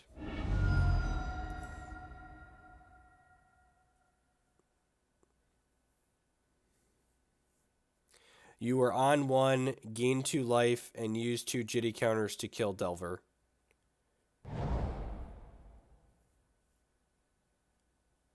We don't play around Bolt that way, Urzatron, because the Deathrite Shaman can drain us for 2 life. So if we gain 6 and go to 7, they Deathrite Shaman for 2, Delver for 3, Bolt us for 3.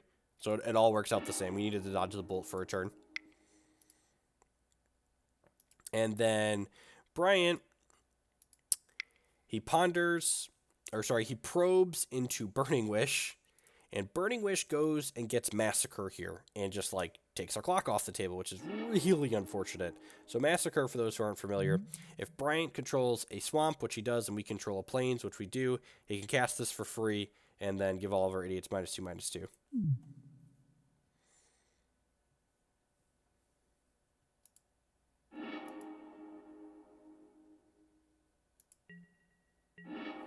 So we draw Karakas here, and I'm kind of faced with the choice of, like, do I discard, like, this Batterskull or not put the Liliana to 6? And I think we're supposed to just put the Liliana to 6, even though it's not taking a card out of his hand, because, like, I want to use this to take some mana sources of his off the table. And they play a land out here. We draw a Toxic Deluge. I just go ahead and continue pushing my Liliana up because I want to use this to take 2 of his mana sources off the table. We'll find a win condition at some point. I just want to make sure he can't like make goblins or any kind of, trickery to get out of this. Gideon of the Trials is an excellent draw. We get to go ahead and make an emblem with this so we don't randomly die to a value tendril since we're at kind of low life. And Gideon's going to be a pretty quick clock because he turns himself into a 4/4, and Brian's only at 12 life here. So we go ahead and play Gideon, we make an emblem, and then we go ahead and ultimate this Liliana. He doesn't have cards in hand anyways, and we want to make sure that we break up some of his stuff.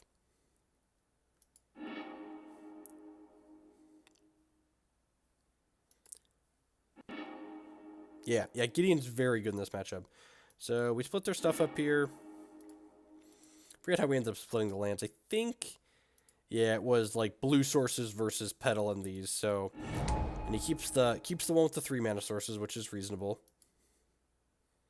But this also means he can't cantrip without cracking the Petal, which is a big deal.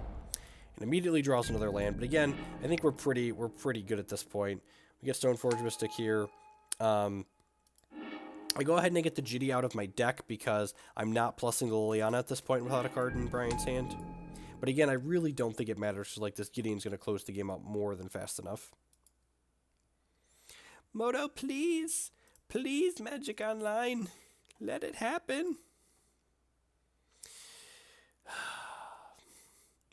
I need you to get through this game, and then we will restart you, I promise.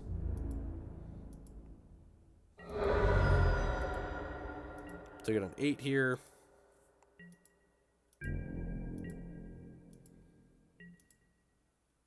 We draw a land, which is sweet, so we get to go ahead and play the land, play the Jitte, plus the Liliana of the Veil. And I think he just concedes at this point, like...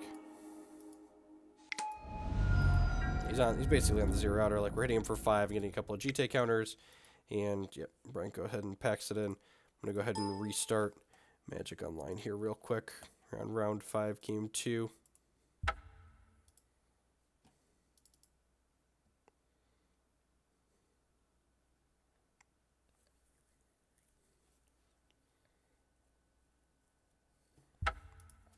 And look at my wonderful family while I log back in here real quick.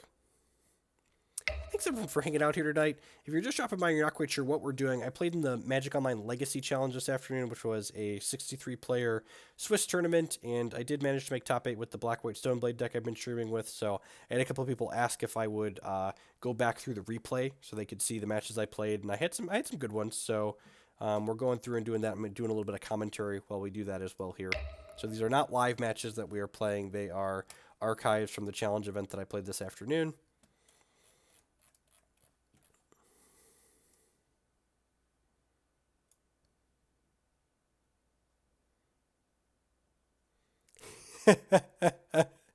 That's funny, Zeph.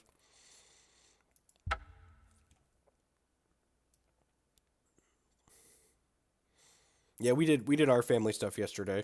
So spent yesterday at my grandparents' campground with the kids. It was a good time. All right, so game 2 against Storm here. And again, I do feel like our deck gets a lot better post-board than their deck does. Like, their deck has to become diluted so they can bring in a bunch of anti-hate cards, whereas our deck gets to board a ton. We get rid of all these Swords to Plowshares. We get to cut these clunky Lingering Souls. We get to cut these Council's Judgments. We get to cut this Umezawa's Jitte, and we bring in Gaddock Teegs. We bring in Thalias. We bring in Surgical Extractions. Like, it's a lot of hateful stuff. I bring in the Rest in Pieces to stop their Past in Flames and make their Cabal Ritual or their Right in Flames worse. And we've got Surgical Extractions to kind of break up their tutors and stuff.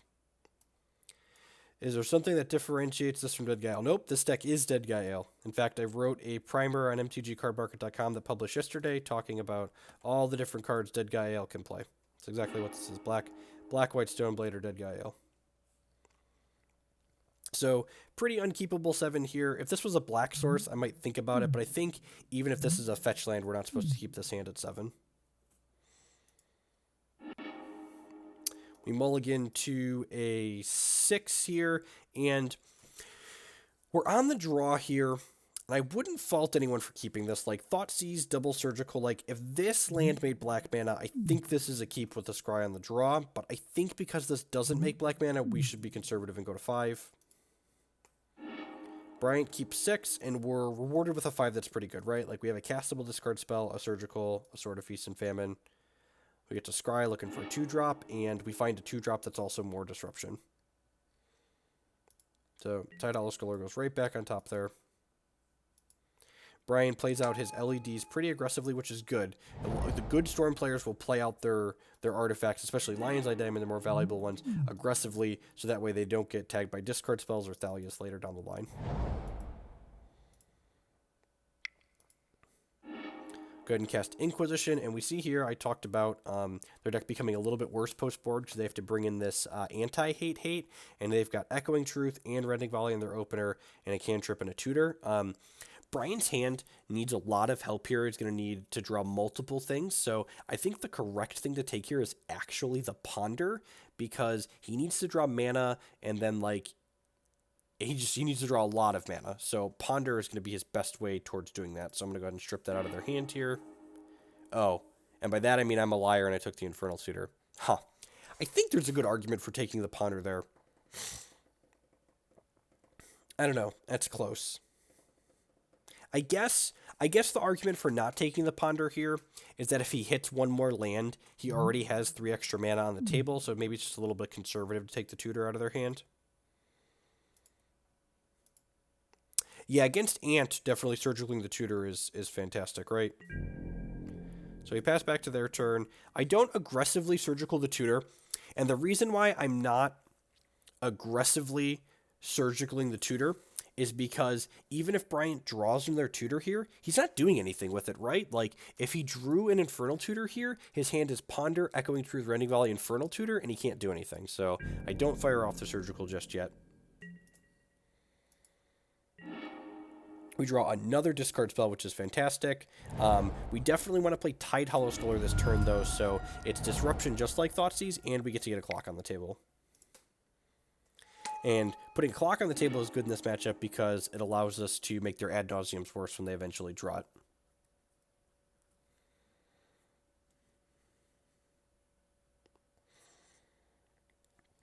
So Tidehollow Sculler looks here. This Rending Volley can technically kill the Tidehollow Sculler, but like that Going Truth can also bounce it. I think I take the Ponder here. Yeah, okay, this time I took the Ponder. Okay, so we leave him with a hand of Echoing Truth, Rending Volley, Dark Ritual.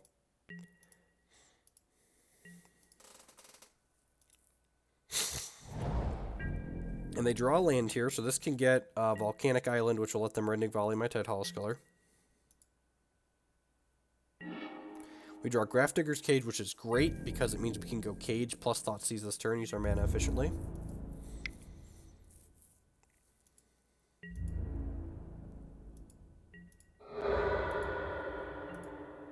So lead on Thoughtseize, because we want them to make a decision with their Rending Volley and Echoing Truth, not knowing that I have a Grafdigger's Cage coming down is basically what it comes to. What are the Surgicals for in this matchup? You're gonna see. You're gonna see. This game is a great example of why Surgical is sweet. So they Rending Volley, which puts the Ponder back in their hand, so we get to see their hand here again in a second. And their hand at this point is, I believe it's Echoing Truth, Ponder, Dark Ritual. And again, like, their hand, it's definitely between the Ritual and the Ponder, and I think I take the Ponder here. Yep. So you go ahead and play this Grafdigger's Cage. Now, the thing to think about here is you want to be keeping track of your Storm opponent's mana. So at this point, my opponent has 1/2 mana. This Dark Ritual makes 3/4. And then this Lion's Eye Diamond makes 5, 6, 7. And 7 is a very, very important amount of mana for my opponent. Because 7 mana means that my opponent can Infernal Tutor for ad nauseum and then draw a bunch of cards out of their deck. So what Surgical Extraction allows me to do here is, during my opponent's draw step here, I'm going to go ahead and Surgical Infernal Tutor out of their deck. Did I not do that? Did I wait a turn? Oh, I'm dumb. I should not have waited a turn on the Surgical Extraction. If my opponent would have drawn an Infernal Tutor here, they would have had 1, 2, 3, 4, 5, 6, 7. I could have gotten really punished here. If they drew an Infernal Tutor this turn, they definitely could have ad nauseamed, which probably would have won the game for them. Thankfully, we drew Wasteland like a professional here. Oh, we could Surgical in response to the Dark Ritual. That's why I didn't do it. Good call. Jeff this morning was more awake than I am now. Potato Donut with the 5-month free subscription with the Twitch Prime. Thank you for the continued support. I do appreciate it. Yeah, Rogue's right, though. Actually, it is better to wait, because it's a Dark Ritual. I can Surgical their tutors in response and get them, and then end up getting the Dark Ritual out of their hand, too. So I chose to Wasteland them here off of this as opposed to playing the Sword out, which might be a little bit aggressive. It's like not mana efficient, but it does keep them from casting cantrips. Infernal Tutor. He can't, because he only has 2 lands. He only has Swamp, Volcanic Island, so he doesn't have the mana to make that line. And he only had 1 unknown card in his hand. And we aren't drawing a clock here, but we're drawing like a steady stream of disruption, right? So we Thoughtseize our opponent again here. And this time they've drawn the ad nauseum. So they're actually only are there 2 mana off of this at this point? 1, 2, 3. Yeah, they're 2 mana off of casting ad nauseum. So there's merit to taking Burning Wish or ad nauseum here. I think we're supposed to take the Burning Wish. Past Jeff agrees with me. Past Jeff agrees that Burning Wish is the one to take here.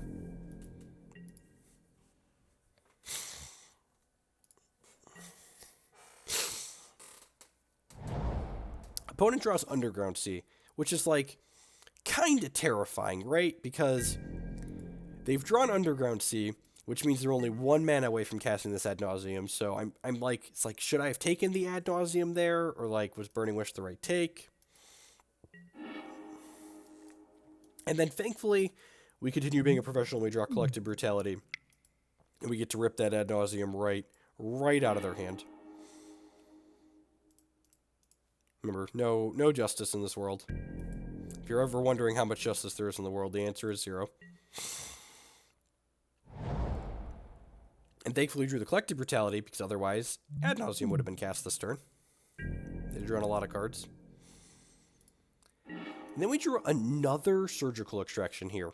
So, against Ant, taking all of the Infernal Tutors out of their deck is very good, because they usually only have 1 to 2 Dark Petition past that. But with 2 Surgical Extractions, we can take away their Burning Wishes and their Infernal Tutors, and make their deck much, much worse. So during their draw step, I go ahead and I Surgical the Burning Wishes out of their deck. And the reason why we're doing this in their draw step is if they drew a Burning Wish for the turn, we get to take a Burning Wish out of their hand. And they drew a Brainstorm and are brainstorming in response here, so that way they can shuffle their deck afterward.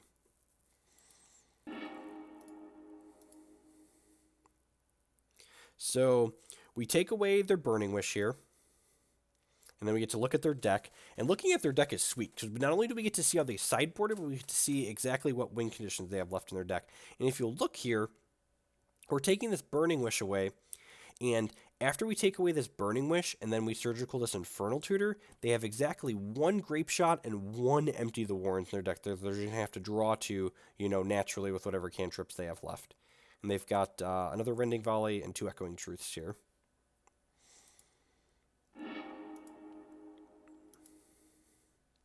Yeah, Grape Shot's a card that they board in a lot because they know I'm a Thalia deck, right? Or like Gaddock Teeg and stuff like that. So Grape Shot is a sometimes win condition that's also an anti-hate card, basically.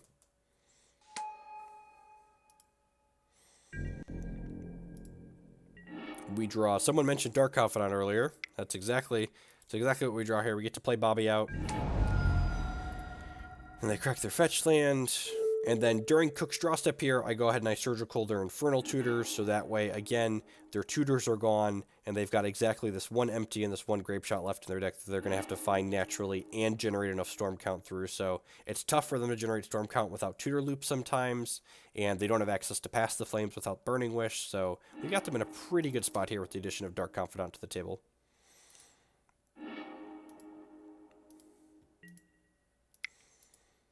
So they cast Ponder. And they chose to shuffle. Every time your opponent shuffles a Ponder, it's a good day. We flip Liliana, we draw Liliana. So things that are not being played this turn, spells in our hand. Attack for 2. They Echoing Truth our Dark Confidant just to make sure we don't draw another card with it next turn. They found another win condition, Bob, right? We had a land for the turn. I think we just want to go ahead and play the Liliana the Veil here rather than the Dark Confidant, because getting Liliana ticking up towards 6 means that we can take their Lion's Eye damage or potentially some of their lands off the table.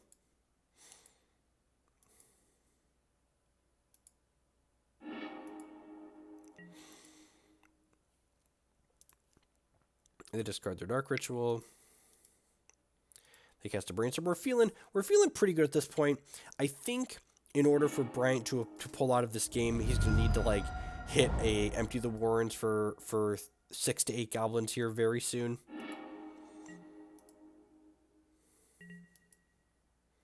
So we go ahead and plus the Liliana, ditch the sword. This lets us get our hand empty here. And again, the sword's kind of okay early, but this Liliana the Veil's basically going to chew apart their hand, so we don't need to make them discard 2 cards a turn.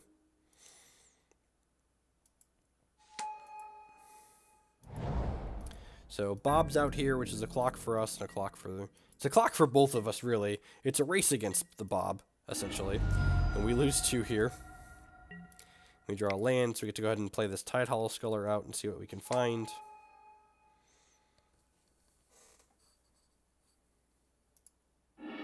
He has Empty and Echoing Truth in his hand. So this is kind of interesting here. I think I'm supposed to take the Echoing Truth since I have the Grafdigger's Cage and can put this into their discard pile. Also, we know they don't have Past in Flames in their deck, so just them discarding this basically takes it out, right? So we know that for a fact that there's no Past in Flames, so that's correct. So their Echoing Truth is under here. Liliana's at 6 now. Ponder, sure. So, we get aggressive with the Liliana here, and we do this right away. Just like, let's take away some of their lands. I make them choose between the LEDs and their blue mana. So, this is kind of an interesting point. If we look at my sideboard here, there's a Batterskull in my deck. And we're at 5 life. And I feel like after taking Bryant off of all of his mana like that, he's pretty unlikely to be able to win this game outside of Dark Confidant killing me. So I take a rather conservative line here, and I Toxic Deluge for 1 to kill my Dark Confidant. Because I don't want to flip my Batterskull and lose the game to, like, in the most embarrassing way possible. Like, I feel like this game is very locked up. We can just kill them in 3 turns with this. Like, this is fine.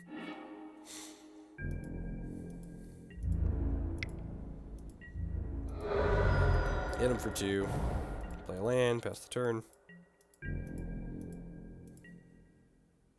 Draw Stoneforge Mystic. Doesn't really matter. Gets the Batterskull. Get to play the Batterskull. Yep, this game is done at this point. Brian play the Batterskull. Brian takes a draw step and then concedes. Bob will remember our treachery, right? Right. So we end up winning this one 2-0 here over Bryant. So we're 4-1 in the event at this point.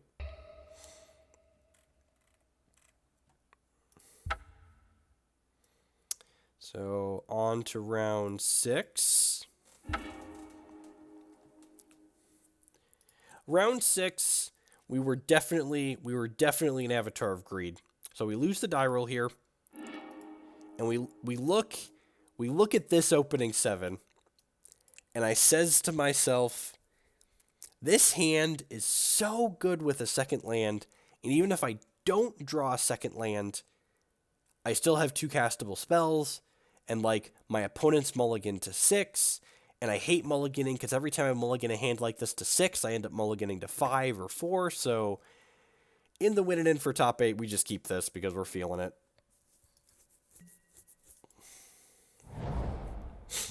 They go basic planes, probably miracles.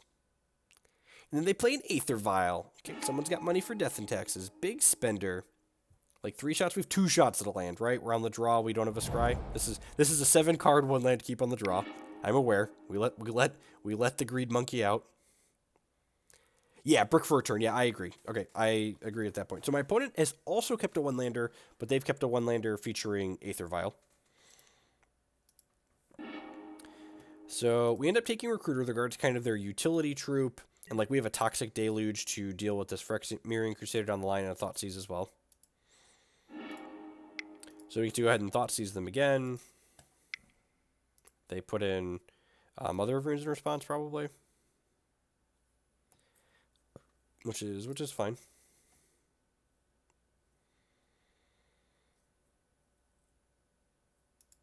No, we actually don't have that many creatures. We only have 12 2-drops. So they drew Mother of Runes, which they put into play here. So they've got 2 Revokers and a Mirroring Crusader in their hand. Just like pretty easy take on the Mirroring Crusader here. Like if we brick, that card's going to kill us really quickly. So this goes up to 2. They draw Wasteland. Haha, I have a basic swamp. They cast a Phyrexian Revoker named Liliana the Veil. Smart. We draw another Thoughtseize, which we don't play out this other Thoughtseize because we know their last card's another Phyrexian Revoker, and we don't want them to vial it in response, which they actually don't vial it in at all, which is nice because there's not extra pressure on us. We attack for 2 here. So we're not getting paid off for our greed here. We've missed the land drop. This is our turn 4. We kept our 1-lander on the draw and have missed. Now we cast the Thoughtseize because they have 2 cards in their hand. Unfortunately for us, they have a land along with the Revoker here, so we Thoughtseize just to lose 2 life and discard a card, which feels pretty bad.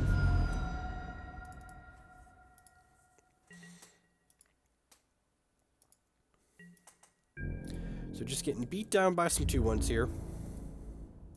Hoping and praying to like hit some running lands here so we can deluge the board away. And we hit a Schwamp. And this Schwamp cast Dark Confidant. Yep, because Dark Confidant gives us 2 shots to land for next turn.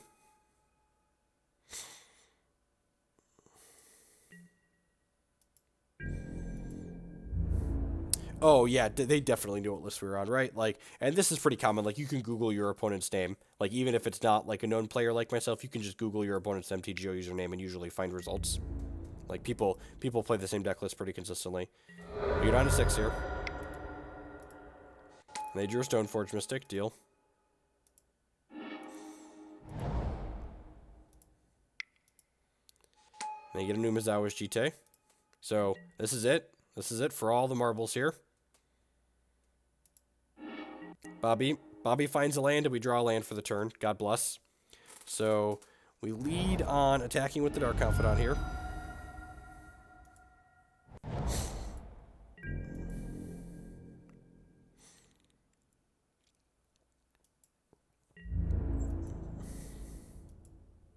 So, we attack for two here.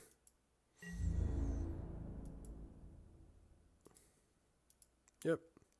And they trade here, which is actually pretty good for us, because this means we only have to pay 1 life on this Toxic Deluge to clear their board. And, like, we're at 4 life here, but, like, we're actually in a really good spot, right? Like, they have no board, they have a Jitte and a Wasteland versus, like, this contents of our hands. The only way this game goes poorly for us is if they draw a 2-drop that they can vial in on my end step here.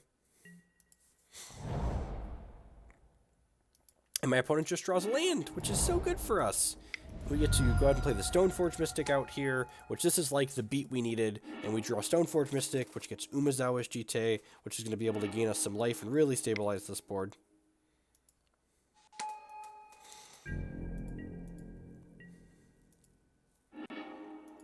So again, they need to draw like exactly Thalia here, and they didn't. They drew Rishadan Port.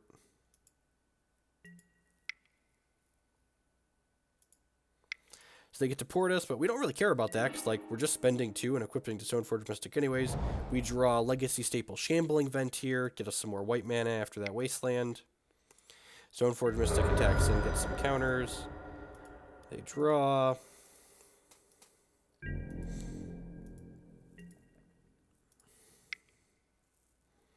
They get to port my poor Shambly Wambly. And at this point, like, the Umezawa's Jitte has counters on it. We're getting to plus this Liliana the Veil. Like, we are firmly in the driver's seat and running our opponent over.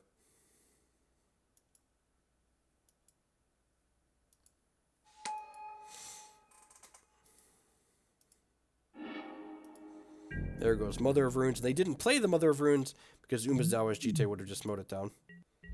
And at this point, like, the writing's on the wall. I don't know if they just want to see more cards in my deck or what, but yep, they go ahead and they pack it in.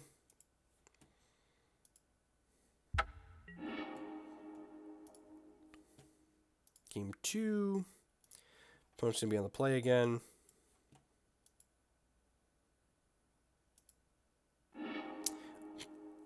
You know, great Hearthstone hand, no resources. Yeah, the main deck Toxic Deluges were good. I basically wanted to hedge the Delver matchup, and they hedge all the creature matchups nicely. We keep a kind of speculative 6 and are rewarded with the second land that we need on top of our deck. I lost in the quarterfinals, Neely. We go ahead and play this out. And playing the Verdant Catacombs out over the Plains first is important, because this means that if my opponent has Rishadan port, they can't port this down before we play a 2-drop.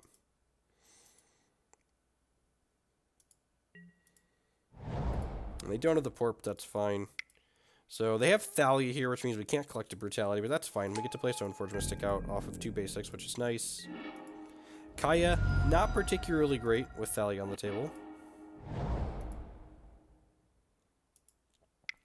Played very minimal amounts of Hearthstone. The gameplay did not keep my interest. So we grab Batterskull here to encourage my opponent to kill the Stoneforge Mystic. They leave this at 2.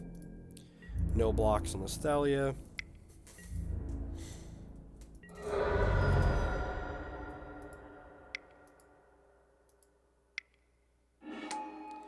They have Flicker Wisp here, which lets them reset their Karakas.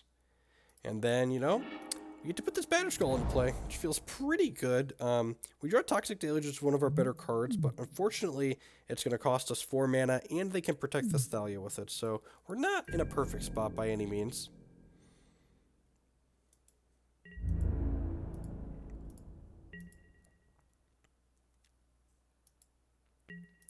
My opponent this turn has it's a pretty interesting line. So they go ahead and they attack in with both of these. And I guess I should have known something was up when they made this attack, right? Like why make this attack into knowing I have a Batterskull? I just put my opponent on having a Swords to Plowshares here, and I was like, that's fine. They plow my Batterskull germ, they plow my Batterskull germ. Unfortunately, what my opponent ended up having was much worse for me than a plow. So we put Batterskull into play. We make a germ.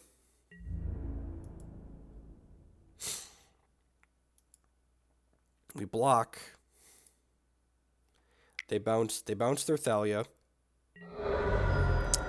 And then they play a third land and they Council Judgment my Batterskull. Which is pretty bad for me. And we're cheeky and vote for the germ because the germ's going away anyways, but you know, details. And like, you know, we drew Umezawa's Jitte, so that's like kinda okay, except for the fact that we know they have a Thalia in their hand. So at this point, I go ahead and I cast the Collective Brutality while I have the opening here because the Thalia is still in their hand. And I discard the Kaya, which is a little aggressive. Like, there's not a ton of instant sorceries in my opponent's deck, but like, I'm not playing this Kaya anytime soon, so I might as well discard it. And again, they don't have any instant sorceries, so we do brick on this, but you see Jailer, Recruiter the Guard, Thalia. Jailer is definitely a card that's very good in this matchup, so we would have gotten punished if we played the Bob there. Because Jailer gets to exile a troop until they lose the Monarch. They have a Recruiter the Guard to put in here. And Recruiter the Guard gets a card that ends up being exceptionally annoying. They get a 3-mana Thalia here, which means my non-basic lands are coming into play tapped, and they can protect it with Karakas. Like, it just ends up doing everything they're interested in doing. So they play this Thalia out, they violin their other Thalia. Just like, everything is going poorly for us at this point. We know their last card is Palace Jailer, so even if we like play this Dark Confidant, it's just like going away. We brick on land again. We get to play this Tidehollow Sculler at least and like take the Palace Jailer out of their hand, but like we're not in a good spot here by any means. Yeah, Flavor Judge. There's 2 Thalias and they're both being mean to me. Brimaz isn't really a thing anymore since Recruiter of the Guard's been printed. So we attack for 5 with First Strike here. Get on a 9.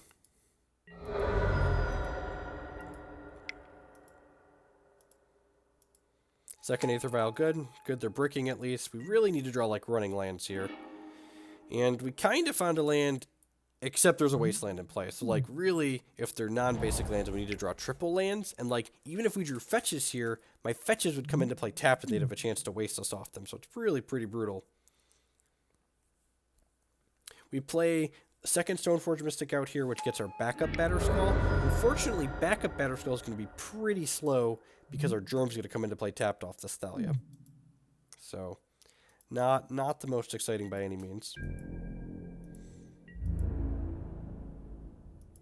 So we take another hit for 5 here. I don't think we're interested in chump blocking just yet. So we'll go to 4. The deck doesn't have any traditional reach in it, so it's not really a big deal using our life total as a resource here. They waste us as expected. We brick on land again. Thankfully, they're not like drawing too much more action, but these Thalias are killing us pretty quickly.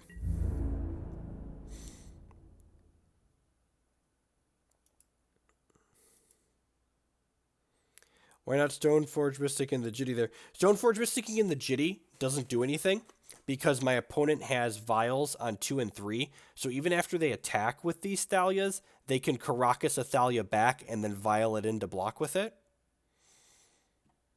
So, yeah. It's not particularly good. So we have to block here at this point, and we don't want to jump with the Tidehollow Sculler because we don't want them getting the Palace Jailer back. So we go ahead and we double block this Thalia here, which forces them to bounce it to their hand.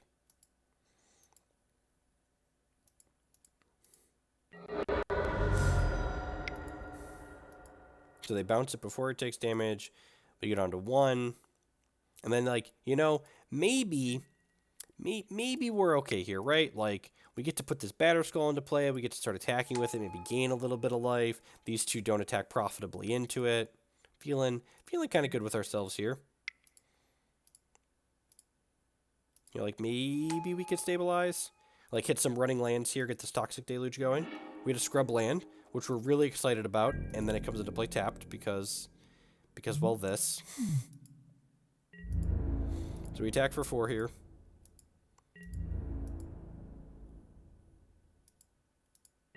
We go all the way up to 5. Super excited, you know, finally stabilizing the board a little bit.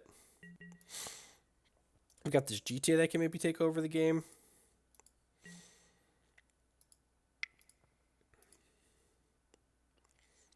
And they draw Swords to Plowshares, which puts us up to 9, but we're drawing kind of dead at this point.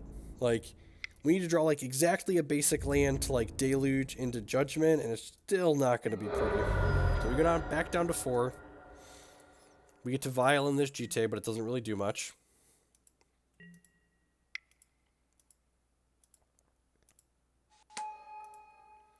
Then we draw for the turn, and there's a small sliver of hope. We're like, oh god, I drew a 4th land. I can play a spell. Thalia says I cannot play a 4th land and play another spell. So we end up just dying here. So game 3, we get to be on the play this time around, which is exciting.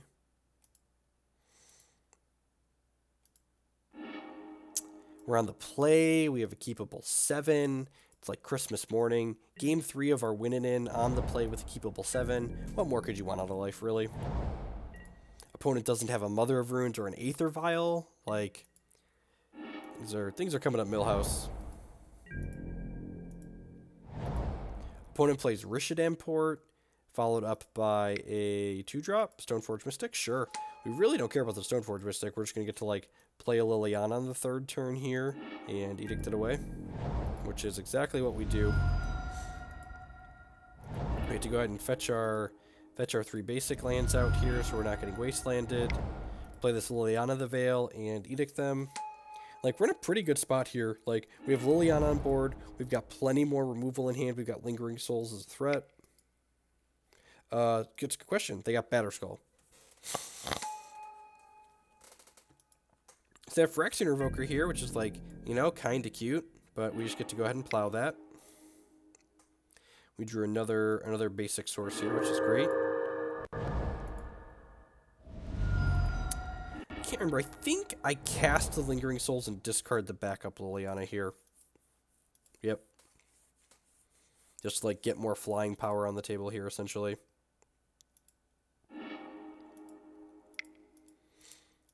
Opponent discards Manrique Gusari, which is a good card for Stoneforge Mystic Mirrors. Let your creatures destroy equipment. Then my opponent does something kind of interesting here. They plow one of my spirits at end step, which is, like, weird. Why are they doing that? Then, on their turn, they play out the Palace Jailer, which does 2 things. The first is that it makes you the Monarch. If you haven't played Legacy or Conspiracy before, the Monarch says, at the beginning of your end step, you get to draw a card, so you draw 2 cards a turn, but when an opponent's creature deals damage to you, that creature's controller becomes the Monarch. So they're going to get to draw an extra card here, but as soon as our creatures deal damage to them, we're going to take the Monarch away from our opponent. So we get to go ahead and flashback Lingering Souls here, and then we plus our Liliana the Veil, discarding the Scrubland. You know our opponent still has this Batterskull in their hand. And then we get to go ahead and Council's Judgment this Palace Jailer, which means that our Liliana is safe, and we have these 2 flying creatures here. So if my opponent doesn't have a flying way to deal with both these spirits next turn, we're going to get to take the Monarch from them, which is pretty good for us. They're tapping out for 5 here to play this Batterskull. This is like a death knell, right? So we get to go ahead and attack with both these spirits, hit them down to 20, but more importantly, we take the Monarch away from them. So not only are they not drawing 2 cards a turn, but we get to start drawing 2 cards a turn. So thank you. We get to go ahead and Liliana, or we're going to draw a card with Horizon Canopy. Sorry. And then we drew Swords to Plowshares, which just like, this just works out so insane for us. We get to plow the Germ, we get to Collective Brutality, take a card out of their hand potentially, and then we get to plus this Liliana, which we hit. So we take the Swords to Plowshares, we then plow this Germ, we then plus the Liliana, just completely dismantling them here. The Relic Warder goes away. Oh, and then at the end of turn, we're the Monarch, we'll draw a card. Yeah, I agree. I think the Monarch the Palace Jailer is definitely a liability, and we were able to successfully punish them for them having that liability in their deck. They got a Phyrexian Revoker with the Recruiter of the Guard, gonna shut down Liliana the Veil, I assume here. We drew Stoneforge Mystic, which lets us get Umezawa's Jitte. So next turn, this Umezawa's Jitte is gonna get to mow down my opponent's board. To go ahead and just, you know, kind of hang tight here since we want to make sure we keep the Monarch so they don't get to draw cards. They Wasteland us off that, sure. And they play Flicker Wisp here, and their Flickerless line is pretty clever. They get to blink this Phyrexian Revoker and put it on Umezawa's Jitte, so I can't start triggering that. We draw a second Toxic Deluge here. There's a lot of different ways this turn could go, but what we end up doing here is we Toxic Deluge for 1 and clear up most of the board, and then we Liliana to clear the last card of their hand. So, like, the ending board state is we draw a random card at our end of turn, we have Stoneforge, Jitte, and a Liliana on 5, so pretty far ahead. I did miss some points of damage not attacking with my spirits there, so I did miss a freebie. We draw a land, but again, like, I really don't think it matters what we draw there. Like, we're pretty far ahead just on board. Sure, port me. We draw an Inquisition, might as well just plus Liliana and bin this and bin whatever they have.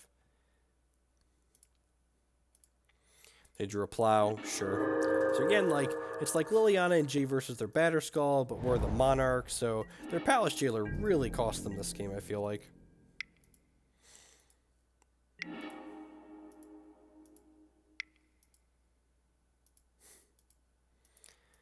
Do go ahead and cast this, do we? We're fetching? What are we doing here? Blessing Liliana? Yeah, just the old greed, make sure we keep the Liliana before we ultimate it. Get to play these Dorkos out. And opponent concedes, because they're basically overrun. So we 5-1 into the top 8. And I'm actually going to go ahead and wrap it up here for the night. I'm going to end on a high note. The top 8 is just me in the corners getting slaughtered by Black Red Reanimator. Magic Online, even though I had the best tiebreakers out of the 5-1s and I finished second, the play draw rule doesn't exist on Magic Online. So I was on the draw for game 1 in the quarterfinals, and my opponent put a Gristlebrand into play on turn 1 without me taking a turn, which I just conceded to because we're not beating that.